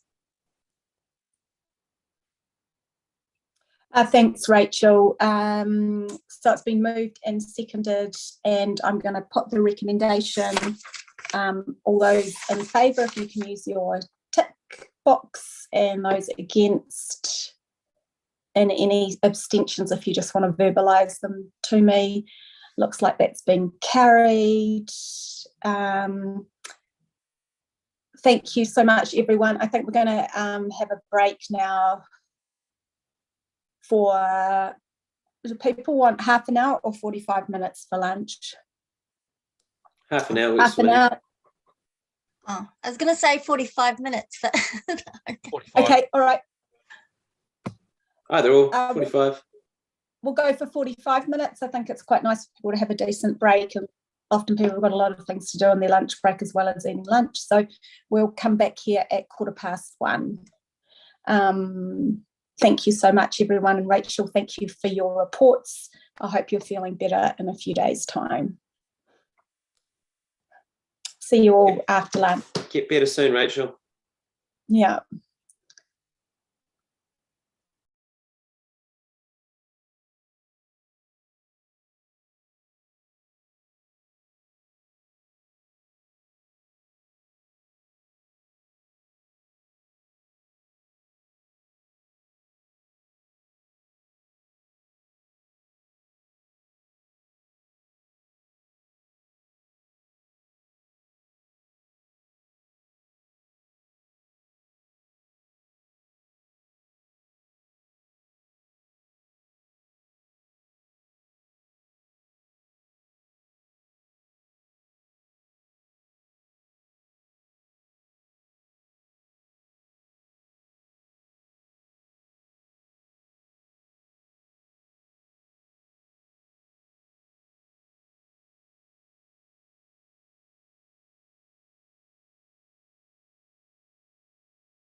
Okay, I think that everyone's coming back now.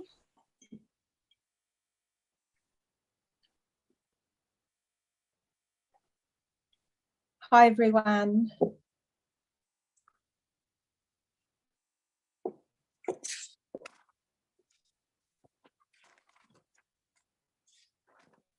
I hope you all got enough time to have lunch and do all the things you need to do.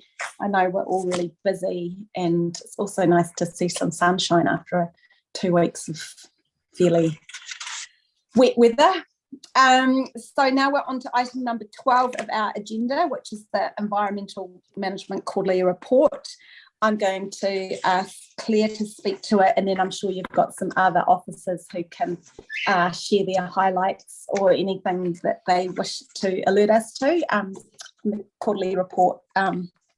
Claire, and I'm assuming you've abbreviated it. You said that was a direction we gave more recently to save a bit of time for you. So Claire, if you just wanted to speak first, and then I can see we've got Maxine here, plus Rachel Pemberton and anyone else who would like, Joe Martin's here too.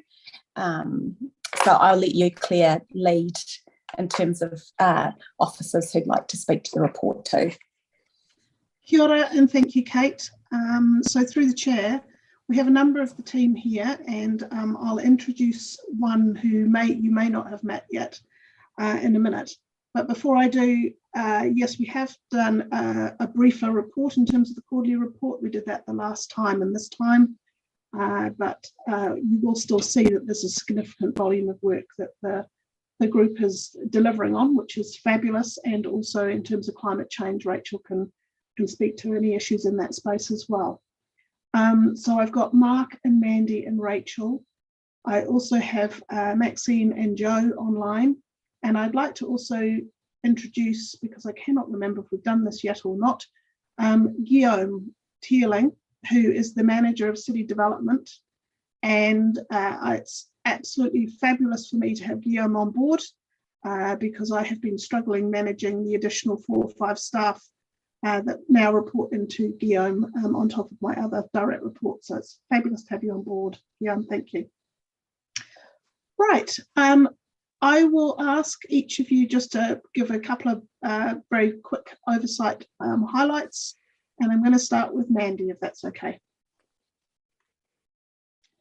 Thanks, Claire, and through the chair, for the resource consent side of things, yep, we're still struggling with timeframes and vacancies, but down to 2 vacancies now for the team, and training has gone well with those that we have brought on board.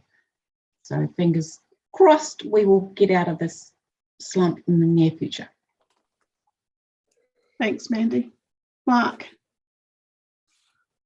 Through the chair, we've currently recruited 1 person, which was great, but that was already an existing person within the team, so that creates another hole down the track. So we'll be filling that one soon, but we're in the middle of recruitment at the moment for a team leader role. We still have a couple of sort of vacancies there, which we are working on.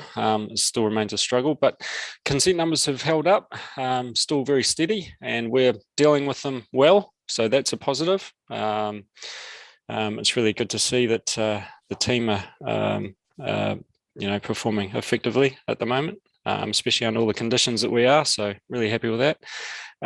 We completed a project with the compliance schedules and the look to improve the way we do things, improve our systems and the output. So that's been really positive. So that's what we've been up to in the last quarter. Thanks, Mark. Maxine. Kia ora, everybody. Yes, the environmental planning team's been pretty focused on a lot of the natural hazards work over the last few months, in particular going out with the limb notification process and preparing for the next round of the DAC coastal inundation process. We've also got the team working on the housing plan change, and you'll recall from the last committee workshop they're now working on those 2 additional items that you asked us to look at around primitive block housing and climate change, additional components. Some of the other main work streams for us still continues to be around the freshwater program, and we've been having some really positive progress with iwi and the 3 councils, particularly I'd say just sort of really setting up the building blocks around our relationship and working towards some good agreement around how we're going to operate in this kind of new space and new way of doing things. I will say that's not fast work, but from my perspective, the quality of the relationship building that's going in will sort of serve us well as we go forward into perhaps more sort of difficult and technical spaces that we'll have to get to later on in the process. And the other thing that I would say is tracking along as planned is the Maitahi Bayview private plan change, which is heading towards its hearing in July. And I'll leave it there. Thanks, Maxine. Gio, would you like to speak? Through the chair, kia ora all. It's very nice to meet you. Recent arrival here, just in a couple of weeks at Nelson City Council as the new manager of city development. I'm going through a steep learning curve, being new to local government and new to Nelson, but I'm very eager to work with this fantastic team. We're down still one person. That vacancy will be hopefully out next week. So looking forward to completing that, because it's a very small team for a few big chunks of work. Focus has been a lot of late on the future development strategy, which is progressing, but it's taken up an enormous amount of work, understandably. Focus on the housing portfolio and the arrangements with Kaingaora, which are complicated and need to be further negotiated, including the negotiations with the IAF, the Acceleration Fund, that's ongoing and still in its early stages. On city development itself, we're still in the process of designing the schematic design for Bridge Street Linear Park, and that's progressing as well, but that has some time to go as well. Thank you. Thanks. I'm just going to interrupt really quickly. Welcome. Can you tell us how to pronounce your name? Gula? Of course. No, I've got it completely Guillaume. wrong. Say it again. Guillaume. Okay. And where are you from? I'm Dutch. It's a French name, but I'm Dutch. Yep. Okay. Have you arrived from Holland then? Are you a new immigrant to New Zealand? I did in 2008, but so I've been here a while. I've been away as well and returned last year again to New Zealand. So this is really my home now. Yeah, in the process. Okay. Well, welcome to Nelson, and I hope you enjoy working with the city development team. And I know that you have great staff working alongside you, and I'm sure Claire will make sure you feel very warmly welcomed and enjoy your role. I'll let you carry on, Claire. I just wanted to say welcome. Thank you. And yes, Councillor Sanson has it correct. If you think of Guy and Om, then you've got it. Guillaume. Thank you. I was like, I'm never going to remember it. Guillaume. Okay. Thank you. All right. Thank you. Joe. And then I'm going to come to Rachel. Kia ora koutou. So the Science and Environment team has been tracking along. Program delivery has just been going as it should. We've been very lucky that, touch wood, we haven't had a lot of COVID in the team yet, so not a lot of interruption from that respect. Probably the big highlights, the Jobs for Nature program continues to give us a lot. So you'll see the project Mahitahi governance report attached to the agenda, and that program keeps on delivering more than we ever thought it would. And recently we've been granted another slightly more than $100,000 from an international organisation that is going to be formally announced on Monday. So I probably won't say any more than that just right now, 4 trees. And the Waka Waka Whangamoa Jobs for Nature project is up and running. And also you'll see in the report, we've got some more funding through ESR for a new role in the team, which will help bolster our environmental monitoring team and bring that team up to 4 people, which is great because that gives us 2 teams of 2 that can go out in the field. With the other highlight, I guess, it's kind of a highlight and also a low light. Vicky Ambrose, who's our coastal marine scientist, has left us to go off to MPI, working with Fisheries New Zealand, which was a great loss, but she's not lost to the region because she's still working here, and we're hoping to keep still having quite close ties with her. And you would have seen in the media, there was quite a bit of media around her teabag thing, and she's also built a Chenier Ridge as a bit of a pilot for coastal wetland restoration project. And I think that if it didn't come out in the councillor's newsletter just now, it will be coming out very shortly, maybe next week, for a bit of detail on that. Yeah, and that's probably it. All is going well. Thank you, Jo. Rachel, and then I'm going to go back very briefly to Maxine because there's one item that we've forgotten to mention. Thanks, Claire. A lot of our work's been traversed in the discussion this morning, so I'll just mention the additional pieces of work that we are progressing. So this morning I referenced the data on sea level rise that was released at the beginning of May. So we're working through that data, looking at what it means for our models. And a couple of weeks ago we released an explainer, which is up on our website, that unpicks the sea rise data and looks at what it means for Nelson. Also, as I mentioned this morning, we're preparing for engagement on coastal adaptation and Maitai River flooding, lower Maitai River flooding. That officially begins next Wednesday. However, it's not until the 5th of July that we've had our first public workshops. And we've got a series of 9 public workshops where we're seeking, we're both presenting what we know already about climate change adaptation and how it will affect different parts of Nelson, but also seeking feedback from the community on what is important to achieve through our adaptation planning process, and presenting the high level options on adaptation. So those are protect, retreat, accommodate and adapt. Another big piece of work we have completed recently is the council carbon footprint, which I also emailed around to elected members. So we've published the results of our 4th inventory for the financial year 2021, sorry, 20 to 2021. And that's showing generally that our emissions are dropping over time. So that's really encouraging to see.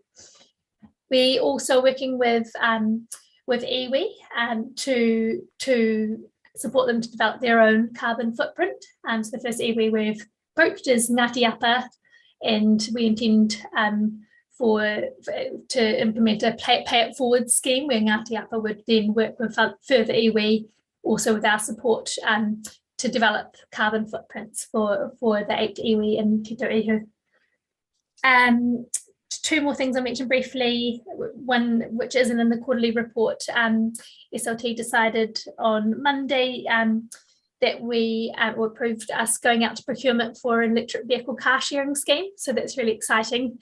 We'll be looking for a provider who's interested in developing a scheme where public can go along and hire an electric vehicle for a day or a week or whatever time period works for them. And then finally, we've got a new staff member, Maggie Fellows, who started 2 weeks ago, just in the nick of time for the adaptation engagement. So she's going to be our adaptation lead. She's come from the Ministry for the Environment, also from the office of James Shaw. So poor Minister Shaw has had a lot of staff coming to Nelson City Council of late. Great, thank you. That's my update. Thanks, Rachel. Hopefully he won't hold it against us. And Maxine, do you want to briefly talk about the National Policy Statement on Indigenous Biodiversity, please? Yes, I just wanted to provide a quick update that the Ministry for the Environment has released 2 additional national direction updates, 2 exposure drafts actually, on the National Policy Statement for Indigenous Biodiversity, and also some changes being looked at for the NPS and NES for freshwater management, particularly in relation to wetlands. The exposure drafts for both are largely quite technical in nature and looking to make corrections, certainly in relation to the NPS for freshwater, around how wetlands are defined and what activities can be conducted in relation, what the consenting pathways are for activities around wetlands, and also some changes to policies around restoration and maintenance and biosecurity activities. And for the NPS on Indigenous biodiversity, you may recall that previously they came out with a draft. There have been some changes to that, and the nature of feedback that they're asking for is, are there any unintended consequences from the correction or the changes that they've made since the last draft, and if some sort of analysis of the practicality or workability of some of the provisions. So I'd say kind of reasonably technical level feedback that they're looking for. Staff are just looking at it at the moment as to whether or not there's a need to make a submission, or whether or not we join in with regional sector submissions on this matter. There's certainly conversations happening through the regional council, special interest groups, looking at these quite closely to see how workable they are. And then probably just on the whole national reform front, the progress is still happening on producing the Natural and Built Environment Act, expected in the third quarter of this year, and likewise for the Spatial Planning Act. Thanks. And thank you very much, Maxine. So we're open to any questions on the quarterly report. Thanks, Claire, and thanks all of the staff for presenting such great summaries. It sounds like there's some excellent work happening. I have questions from Brian, Mel, then Rachel Sampson. I think Rachel had her hand up, then Mel, then me, so I'll let them go first. Oh, sorry, Rachel Sampson. So Rachel, then Mel, then Brian. Is that what you think? Yeah, thanks. Okay. Yep. Thanks Rachel, so Mel, much. then Brian. Thanks, Kate, through the chair. Thanks very much for the update, team. I just have a question around first of all, exciting to hear that we're going out for a car sharing scheme. That's awesome. Is it going to be up on Gets, or are we kind of reaching, how's that being publicised for seeking providers? I didn't hear the first part of your question, Rachel. So it's been approved to go out. What does that mean? Is it going up on the Gets contracting system, or? Yes, I think so. So at this stage, we're just looking for a preferred supplier. So we need to still work through the details of the exact procurement process. We're doing that over the next month. And then we'd work with the preferred supplier over the following months to implement the scheme, so looking at where we could find car parks in Nelson and setting up charging facilities. Okay, great, thanks. Yeah, thanks, Rachel. Yeah, I know that this is a project which at a governance level we've been keen to support for some time. I'm sure Mayor Rachel will be happy to know that it's progressing, and well done, Rachel Pemberton, for picking that up, and we look forward to hearing about that. I'm sure you'll be able to update us through our councillors update as well. Then I have Mel, then Brian. Thanks, Kate. And Rachel, that's exciting. It's just an exciting initiative, and I congratulate you for bringing it forward. That prompts me to ask about electric vehicles and how many the council has. Are you aware of how many the council has now? I don't want to ask this without you not being, if you're not prepared for it, but just say yes or no. Are you aware how many electric vehicles we have? Not off the top of my head, but I do have that information, so I can find it pretty quickly, and I can message you, Mel, if you like. Right, okay, because unless anyone else knows. I would like you to bring your influence to bear and see whether we can extend that need or the desire to have electric vehicles out to our CCOs, our CCTOs, and perhaps organisations that council assists by way of funding, as well, from an encouraging point of view, to encourage them, not entice them, but encourage them to go the electric vehicle way. I would not like to think that council, for example, has bought any petrol-powered vehicles since we declared a climate emergency in 2019. I wouldn't mind you finding that out for me as well.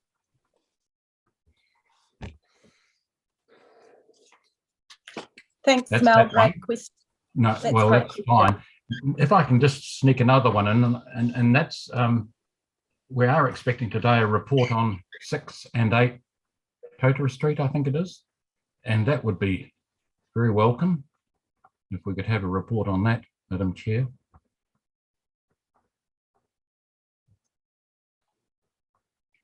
So I'm not sure Guillaume will be able to provide an update on it, so I can message Lisa and see if she can join.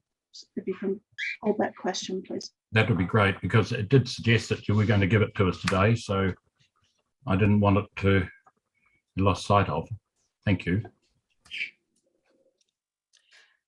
Thanks, Mel. And on the line of electric vehicles, Rachel, maybe you can update the committee. I know the Climate Change Governance Oversight Group, you and Daniela have been looking at solar panels on some of council's existing buildings. How's that piece of work progressing? Thanks, Kate. Yes, we are. We're looking at the feasibility of, as I said, solar powered facilities on all council buildings. It's going really well. We've got a contractor who's doing the work, and they're aiming to complete it by the end of June. So it's progressing very quickly. I'm not able to share the results of that yet, as it's still in progress, but we can update you in due course. Great, thank you. Maybe we can get an update on that at the next Environment and Climate Committee meeting. That'd be fantastic. Brian, you're next, and I see that Gail's put her hand down because her question was the same as Mel's. So Brian? Yeah, oh great, thanks, Kate. Yeah, I have a whole range of questions covering the whole gambit of the climate, environment and Claire's team. So of course you do. A couple of ones regarding the building unit, and appreciate the difficulties you've got with the recruitment. I see that's commented on the report. How are we going on with, I suppose what I'm looking for is that the IN's accreditation is still current, so you did that, what, 6 months ago?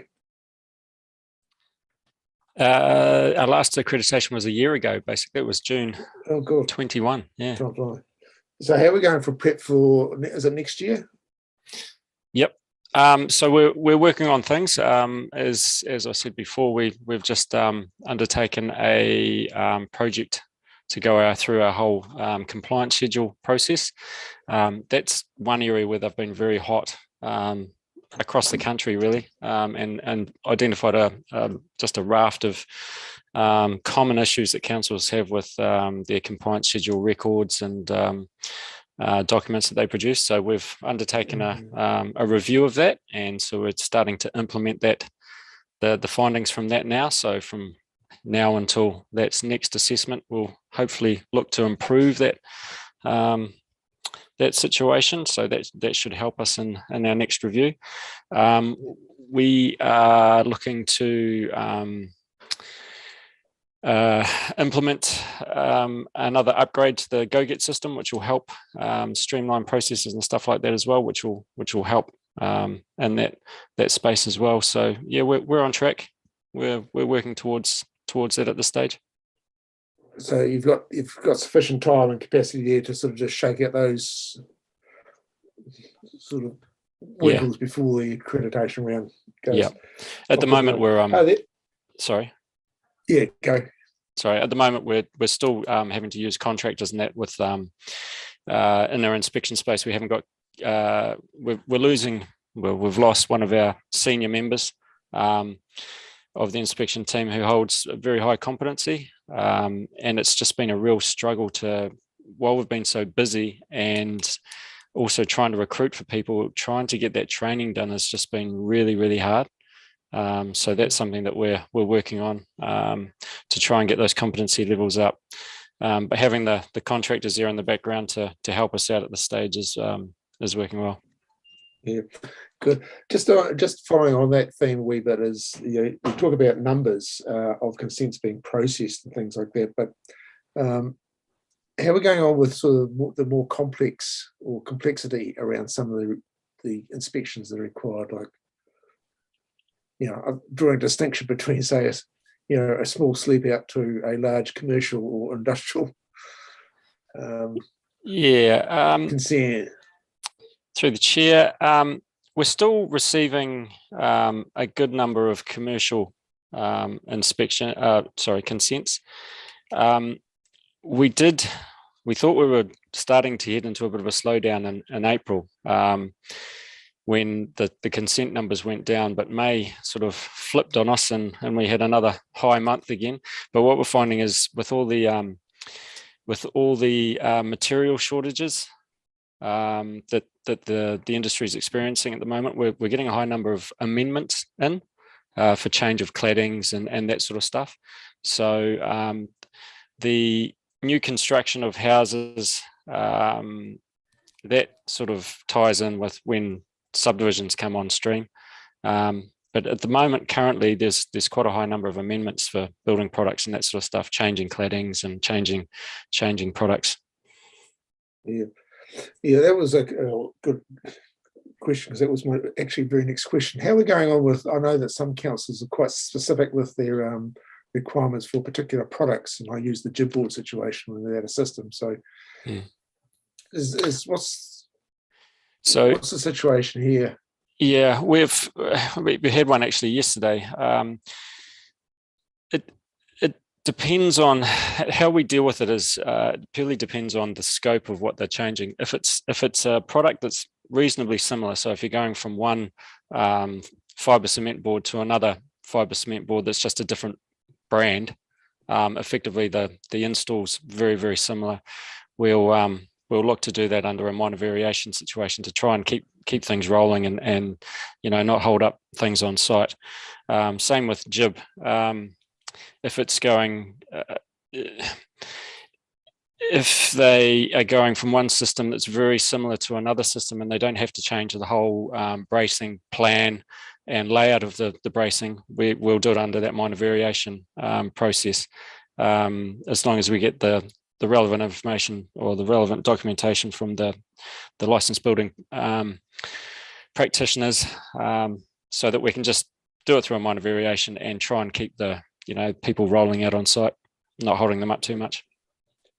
Oh, good. Thanks. Hey, thanks. Appreciate it. Next one is plan change 28. Who's dealing with that one? Yeah, just how have we gone on with the conferencing and caucusing with the experts prior to the hearings? Yeah, it's all been largely concluded successfully. There's probably still some outstanding work in the stormwater space. Where we're at now is that having concluded the joint witness caucusing, the parties have received the officers' report, and then just as of yesterday, the applicant has submitted their evidence. We're now moving towards any lay submitters providing their evidence ahead of the hearing starting. So it's a pretty rapidly moving process at this point. All of the information is available on the website, and also sort of where we're at in the process. Right, okay. Well, while you're there, Maxine, you might be able to help me just with the submissions on the NPS NES for freshwater for wetlands. What's the nature of that? I'm given to understand it's quite a strict definition of what a wetland is. Is that what this additional information is about? It is, and Joe, feel free to to step in here. Joe's team's probably a little bit closer to the action in terms of really looking at that detail. But yes, there is a bit of a tension as to around what defines a natural wetland. And there was sort of a number of submissions put to the government last time around issues with the current definition, how workable it was. There have been changes proposed, and I guess there's still a number of concerns being put forward that the new definition may also create other problems. Joe, do you want to add anything on that? You've pretty much covered it. In some ways, the better a wetland is defined, the easier it will be for everybody. There's a lot of grey at the moment, which has been causing issues. Oh, yeah. But also there were a lot of submissions from sorted activities, mining, quarrying. What was the other one? There were a few activities anyway that came back to the government, and the rules as they were just too restrictive. And so there's been some tweaking around the edges there. There is, as Maxine said, also some conversation happening about whether the definitions in the NES apply to coastal wetlands or not, and the regional sector's doing quite a bit of work on that. So yeah, it's still quite an active area. So a submission will come back to us to sort of a retrospective approval list. We were thinking about just contributing to an overall regional sector submission, because in some ways Nelson doesn't have, compared to the charges being led largely by some areas like Northland and the West Coast who have vast hectares of wetlands, and there's a big impact. Here in Nelson, it probably doesn't have such a huge impact. Yeah. Okay. Hey Joe, just a final question to you. What's the annual budget for Project Mahi Tahi at the moment? Oh, crikey. So Project Mahi Tahi is funded through DOC and Ministry for the Environment. The DOC portion of the funding was for 2 years, and that finishes in October of this year. The Ministry for the Environment funding was for 5 years, and that goes to 24, 25, I think. Yeah. So the annual budget is a mixture of those two, and I don't know for this year exactly what that is. So, but I can get it for you if you'd like. It probably is in that governance report, actually. If you give me a moment, I'll go away. Oh, I had a read. I couldn't. Yeah. Okay. You want to know for this financial year? Yeah, I'm just out of curiosity, sure. Because it's yeah, it's it has attracted quite a bit of central government funding, and obviously it's a great project, and success breeds success. Yes, correct. Yeah. No, thanks, Brian. That's is me. That it? That's you. That'll do. You can always come back. Matt, you've got a couple of questions or comments? I do, Kate. Thanks. So interesting, lots of interesting stuff. There's a couple of items in the city centre stuff that caught my eye. 5.5 talks about. Where's it gone? Sorry. There we go. The city centre program development teams working with council to ascertain potential properties in the central city suitable for a play area. Could we have a little bit more commentary about that, because it is such an exciting project, and I know there's a lot of demand for that kind of facility in the central city. Through the chair. Yes, I can.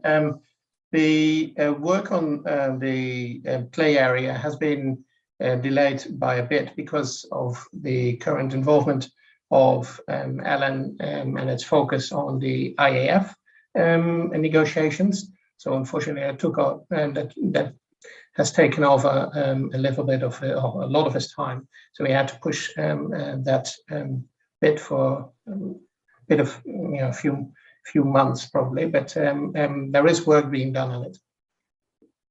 Sounds good. 5.6, and by the way, Kira Guillaume, we haven't met before. Nice to connect with you. 5.6 talks about streets for people and tactical street trials. I think it says there's 3 that are being considered. Can we hear a bit more about those? Yes, in fact, in the next councillors' newsletter, you will find a presentation which was originally scheduled to be presented by Alan, but as that had to be rescheduled, we've made sure that that whole presentation will be shared with all of you, and that covers also the technical straits trials. So you should get that well today, tomorrow, in your newsletter. Awesome. So does that mean we're potentially going to have 3 tactical street trials all going ahead, or is it that we're going to be choosing between 3? I'm struggling to give you that exact number. I don't know that at the moment, perhaps. Great, thank you. Look forward to an update on that. And now the other thing I wanted to ask about is 5.9, which talks about 6 and 8 Totara Street. I could be wrong, but I suspect that this is the first time we've been publicly discussing this very exciting opportunity for the city outside the GETS contracting site. I'm not aware of any comms going out about this project. Am I right in thinking that? So through the chair, we've now got Lisa online. So I'm aware that there were a few questions around Totara Street. So happy if we group those all together now. Thanks, Claire. I might just before Lisa comes in about Totara Street, I might just come in on Matt's questions around the city centre development work. And I'm just curious, why was there not enough time in our workshops for Alan to brief us? Why did that briefing not occur? So through the chair, Alan was lined up to present to the Urban Development Subcommittee meeting, and that slot is required for some other work that the council's got to transact. So on that basis, the presentation will be forwarded by email through the newsletter.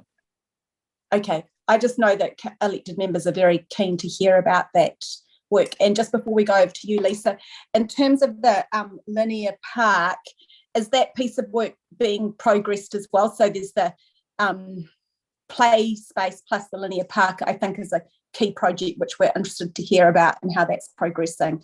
Is that something we need to wait for Alan to brief us on, or can you update us on that? So through the chair, very briefly, the linear park is reliant on the IAF funding stream. And so we're close, fingers crossed, to finding out a little bit more about that and whether we've been successful or not. And then we can provide you with an update at the next briefing. Okay, thank you. Fingers crossed that continues to progress. All right, so over to Lisa now to update us on 6 and 8 Totara Street. Welcome, Lisa. Nice to see you. Thank you. Maybe I'll just add to that, the linear active transport corridor, as it's called, not a linear park, because the Infrastructure Acceleration Fund doesn't fund parks. Alan started on the schematic works. He's got a design team that he's working with on that. And then the reason why he started that work is because in order to meet our Infrastructure Acceleration Fund program timelines, we have to commence preliminary design now. And that work will be useful regardless of whether or not we are successful with our Infrastructure Acceleration Fund negotiations. On Totara Street is still a public excluded item. It remains public excluded until the sale and purchase agreement has been signed. The property team is now handling the negotiation of the sale and purchase agreement. The draft has been out to the other party. They've reviewed it and it's gone back to our lawyer. And it's imminently about to be entered into. And we're just teeing up some other program matters that will happen alongside when that's signed. So you can expect that there would be a media release once we've concluded those negotiations. Thanks, Lisa. Okay. Kate, it's okay because I was asking those questions if I keep going. Yes, I mean, just so as long as Lisa is aware, we're in public at the moment, Lisa, and it's in the agenda and a public part of the agenda. Whoops. It's just an update on what's happening. It doesn't reveal the outcome or the parties involved. So we just need to be careful about the questioning. Okay, no, all right. That's fine. Thanks, Kate. And thanks, Lisa. That's why I was surprised, a little bit surprised. Well, I was actually delighted to see it in the public agenda, because it's something I really want us to be talking about as soon as possible. And, you know, people in this town, they're very interested in these sorts of things. So I would just like to say that as soon as we can start talking publicly about what's planned for that part of the city, that would be a very helpful thing. Thanks.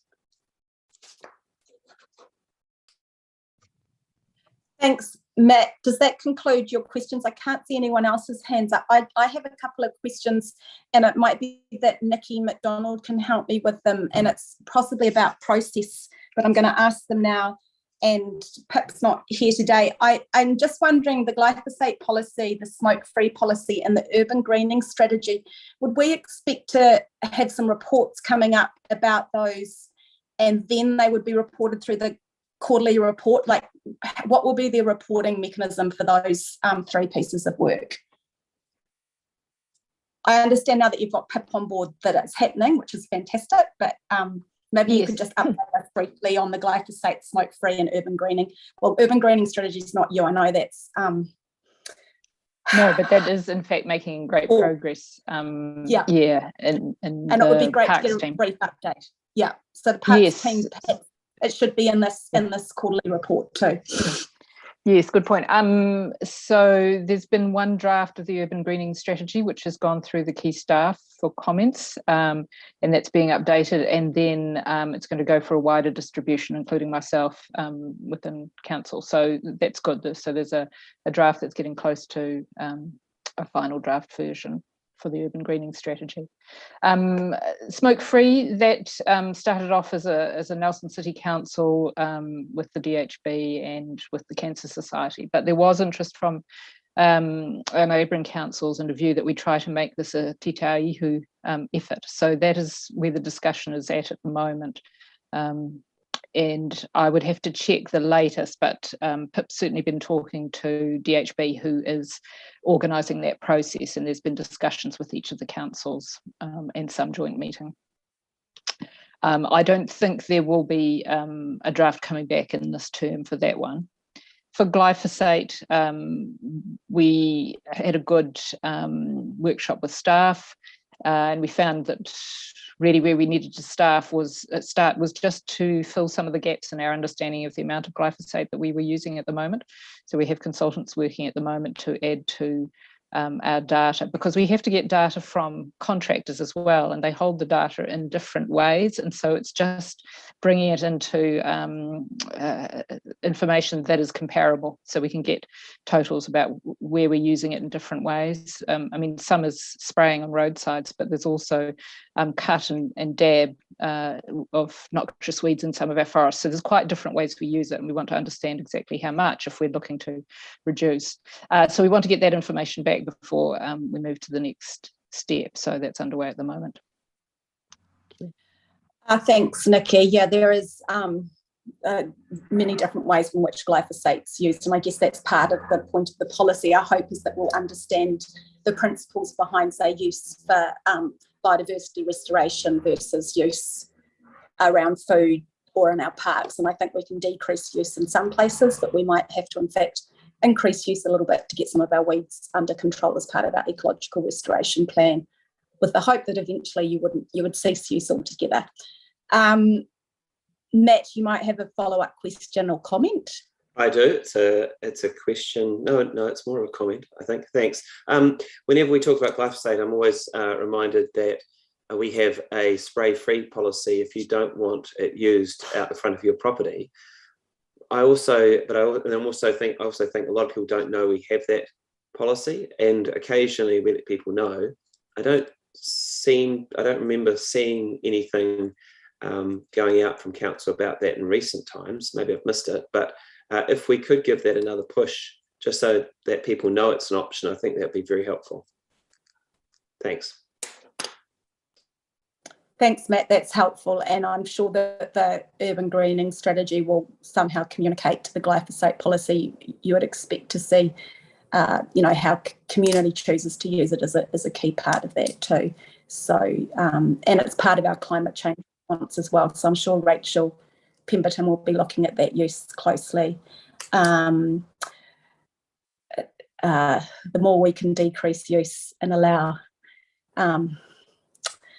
green things to grow more and restore our soils, the better it is for the planet. So hopefully those pieces of work come up, maybe not in this term, but eventually, and I look forward to that happening. Thanks, Nikki, for updating us.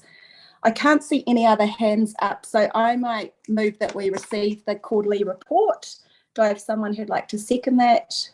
Seconded by Rachel Sanson. Does anyone need to add any more comments or wish to debate? I think we've hashed it out fairly well, and I just want to thank the staff for really good input and sharing where you're up to.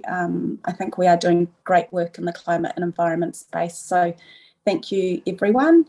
In which case I'm going to put that we move that we put that recommendation. All those in favour, green tick. Those against, red cross. Anyone abstaining, please verbalise your abstention, and that is carried. So now I think we have to move into confidential, is that right? That's correct, Madam Chair. Yep, so we're going to move into confidential. I haven't got the words for moving into confidential in front of me.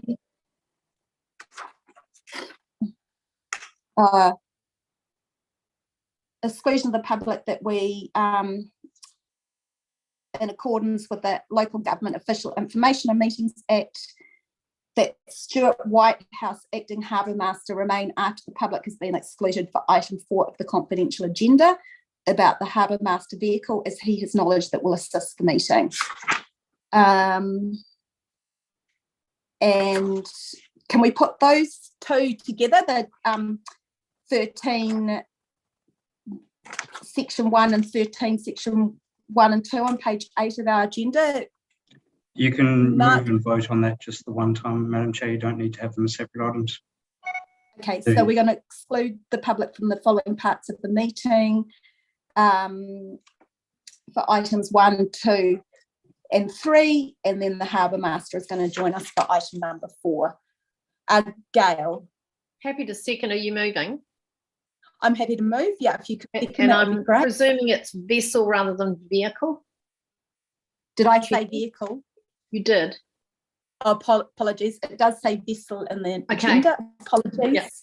Happy to second it, Gwen. Okay. All those in favour, if you want to tick with your tick boxes, against, cross, and that's carried. Thanks everyone for voting. So now we're moving into confidential, and I'm assuming Claire and Mandy, you'll make a call when the Harbour Master, when Stuart joins us. Do we let him in, or? Through the chair, can we just have a brief pause to sort out the live streaming going into confidential, please? Absolutely. We'll take 5 minutes and we'll come back at 10:02. Through the chair, just before I do that, can we please have everyone confirm that they cannot be overseen or overheard? Oh, yes, absolutely. Can everyone just use their tick box to confirm that they can't be seen or heard? And through the chair as well, I will monitor when Stuart needs to come in. Okay, great. Thanks, April.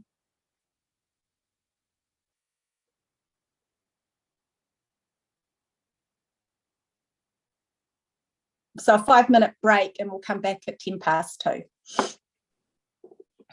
Did we say thank you and goodbye to the youth councillors if they're gone? Yes, thank you, Yvonne. I think the youth councillors have left, but it's great to have them in the meeting. I'm sure they found it interesting, but they have gone.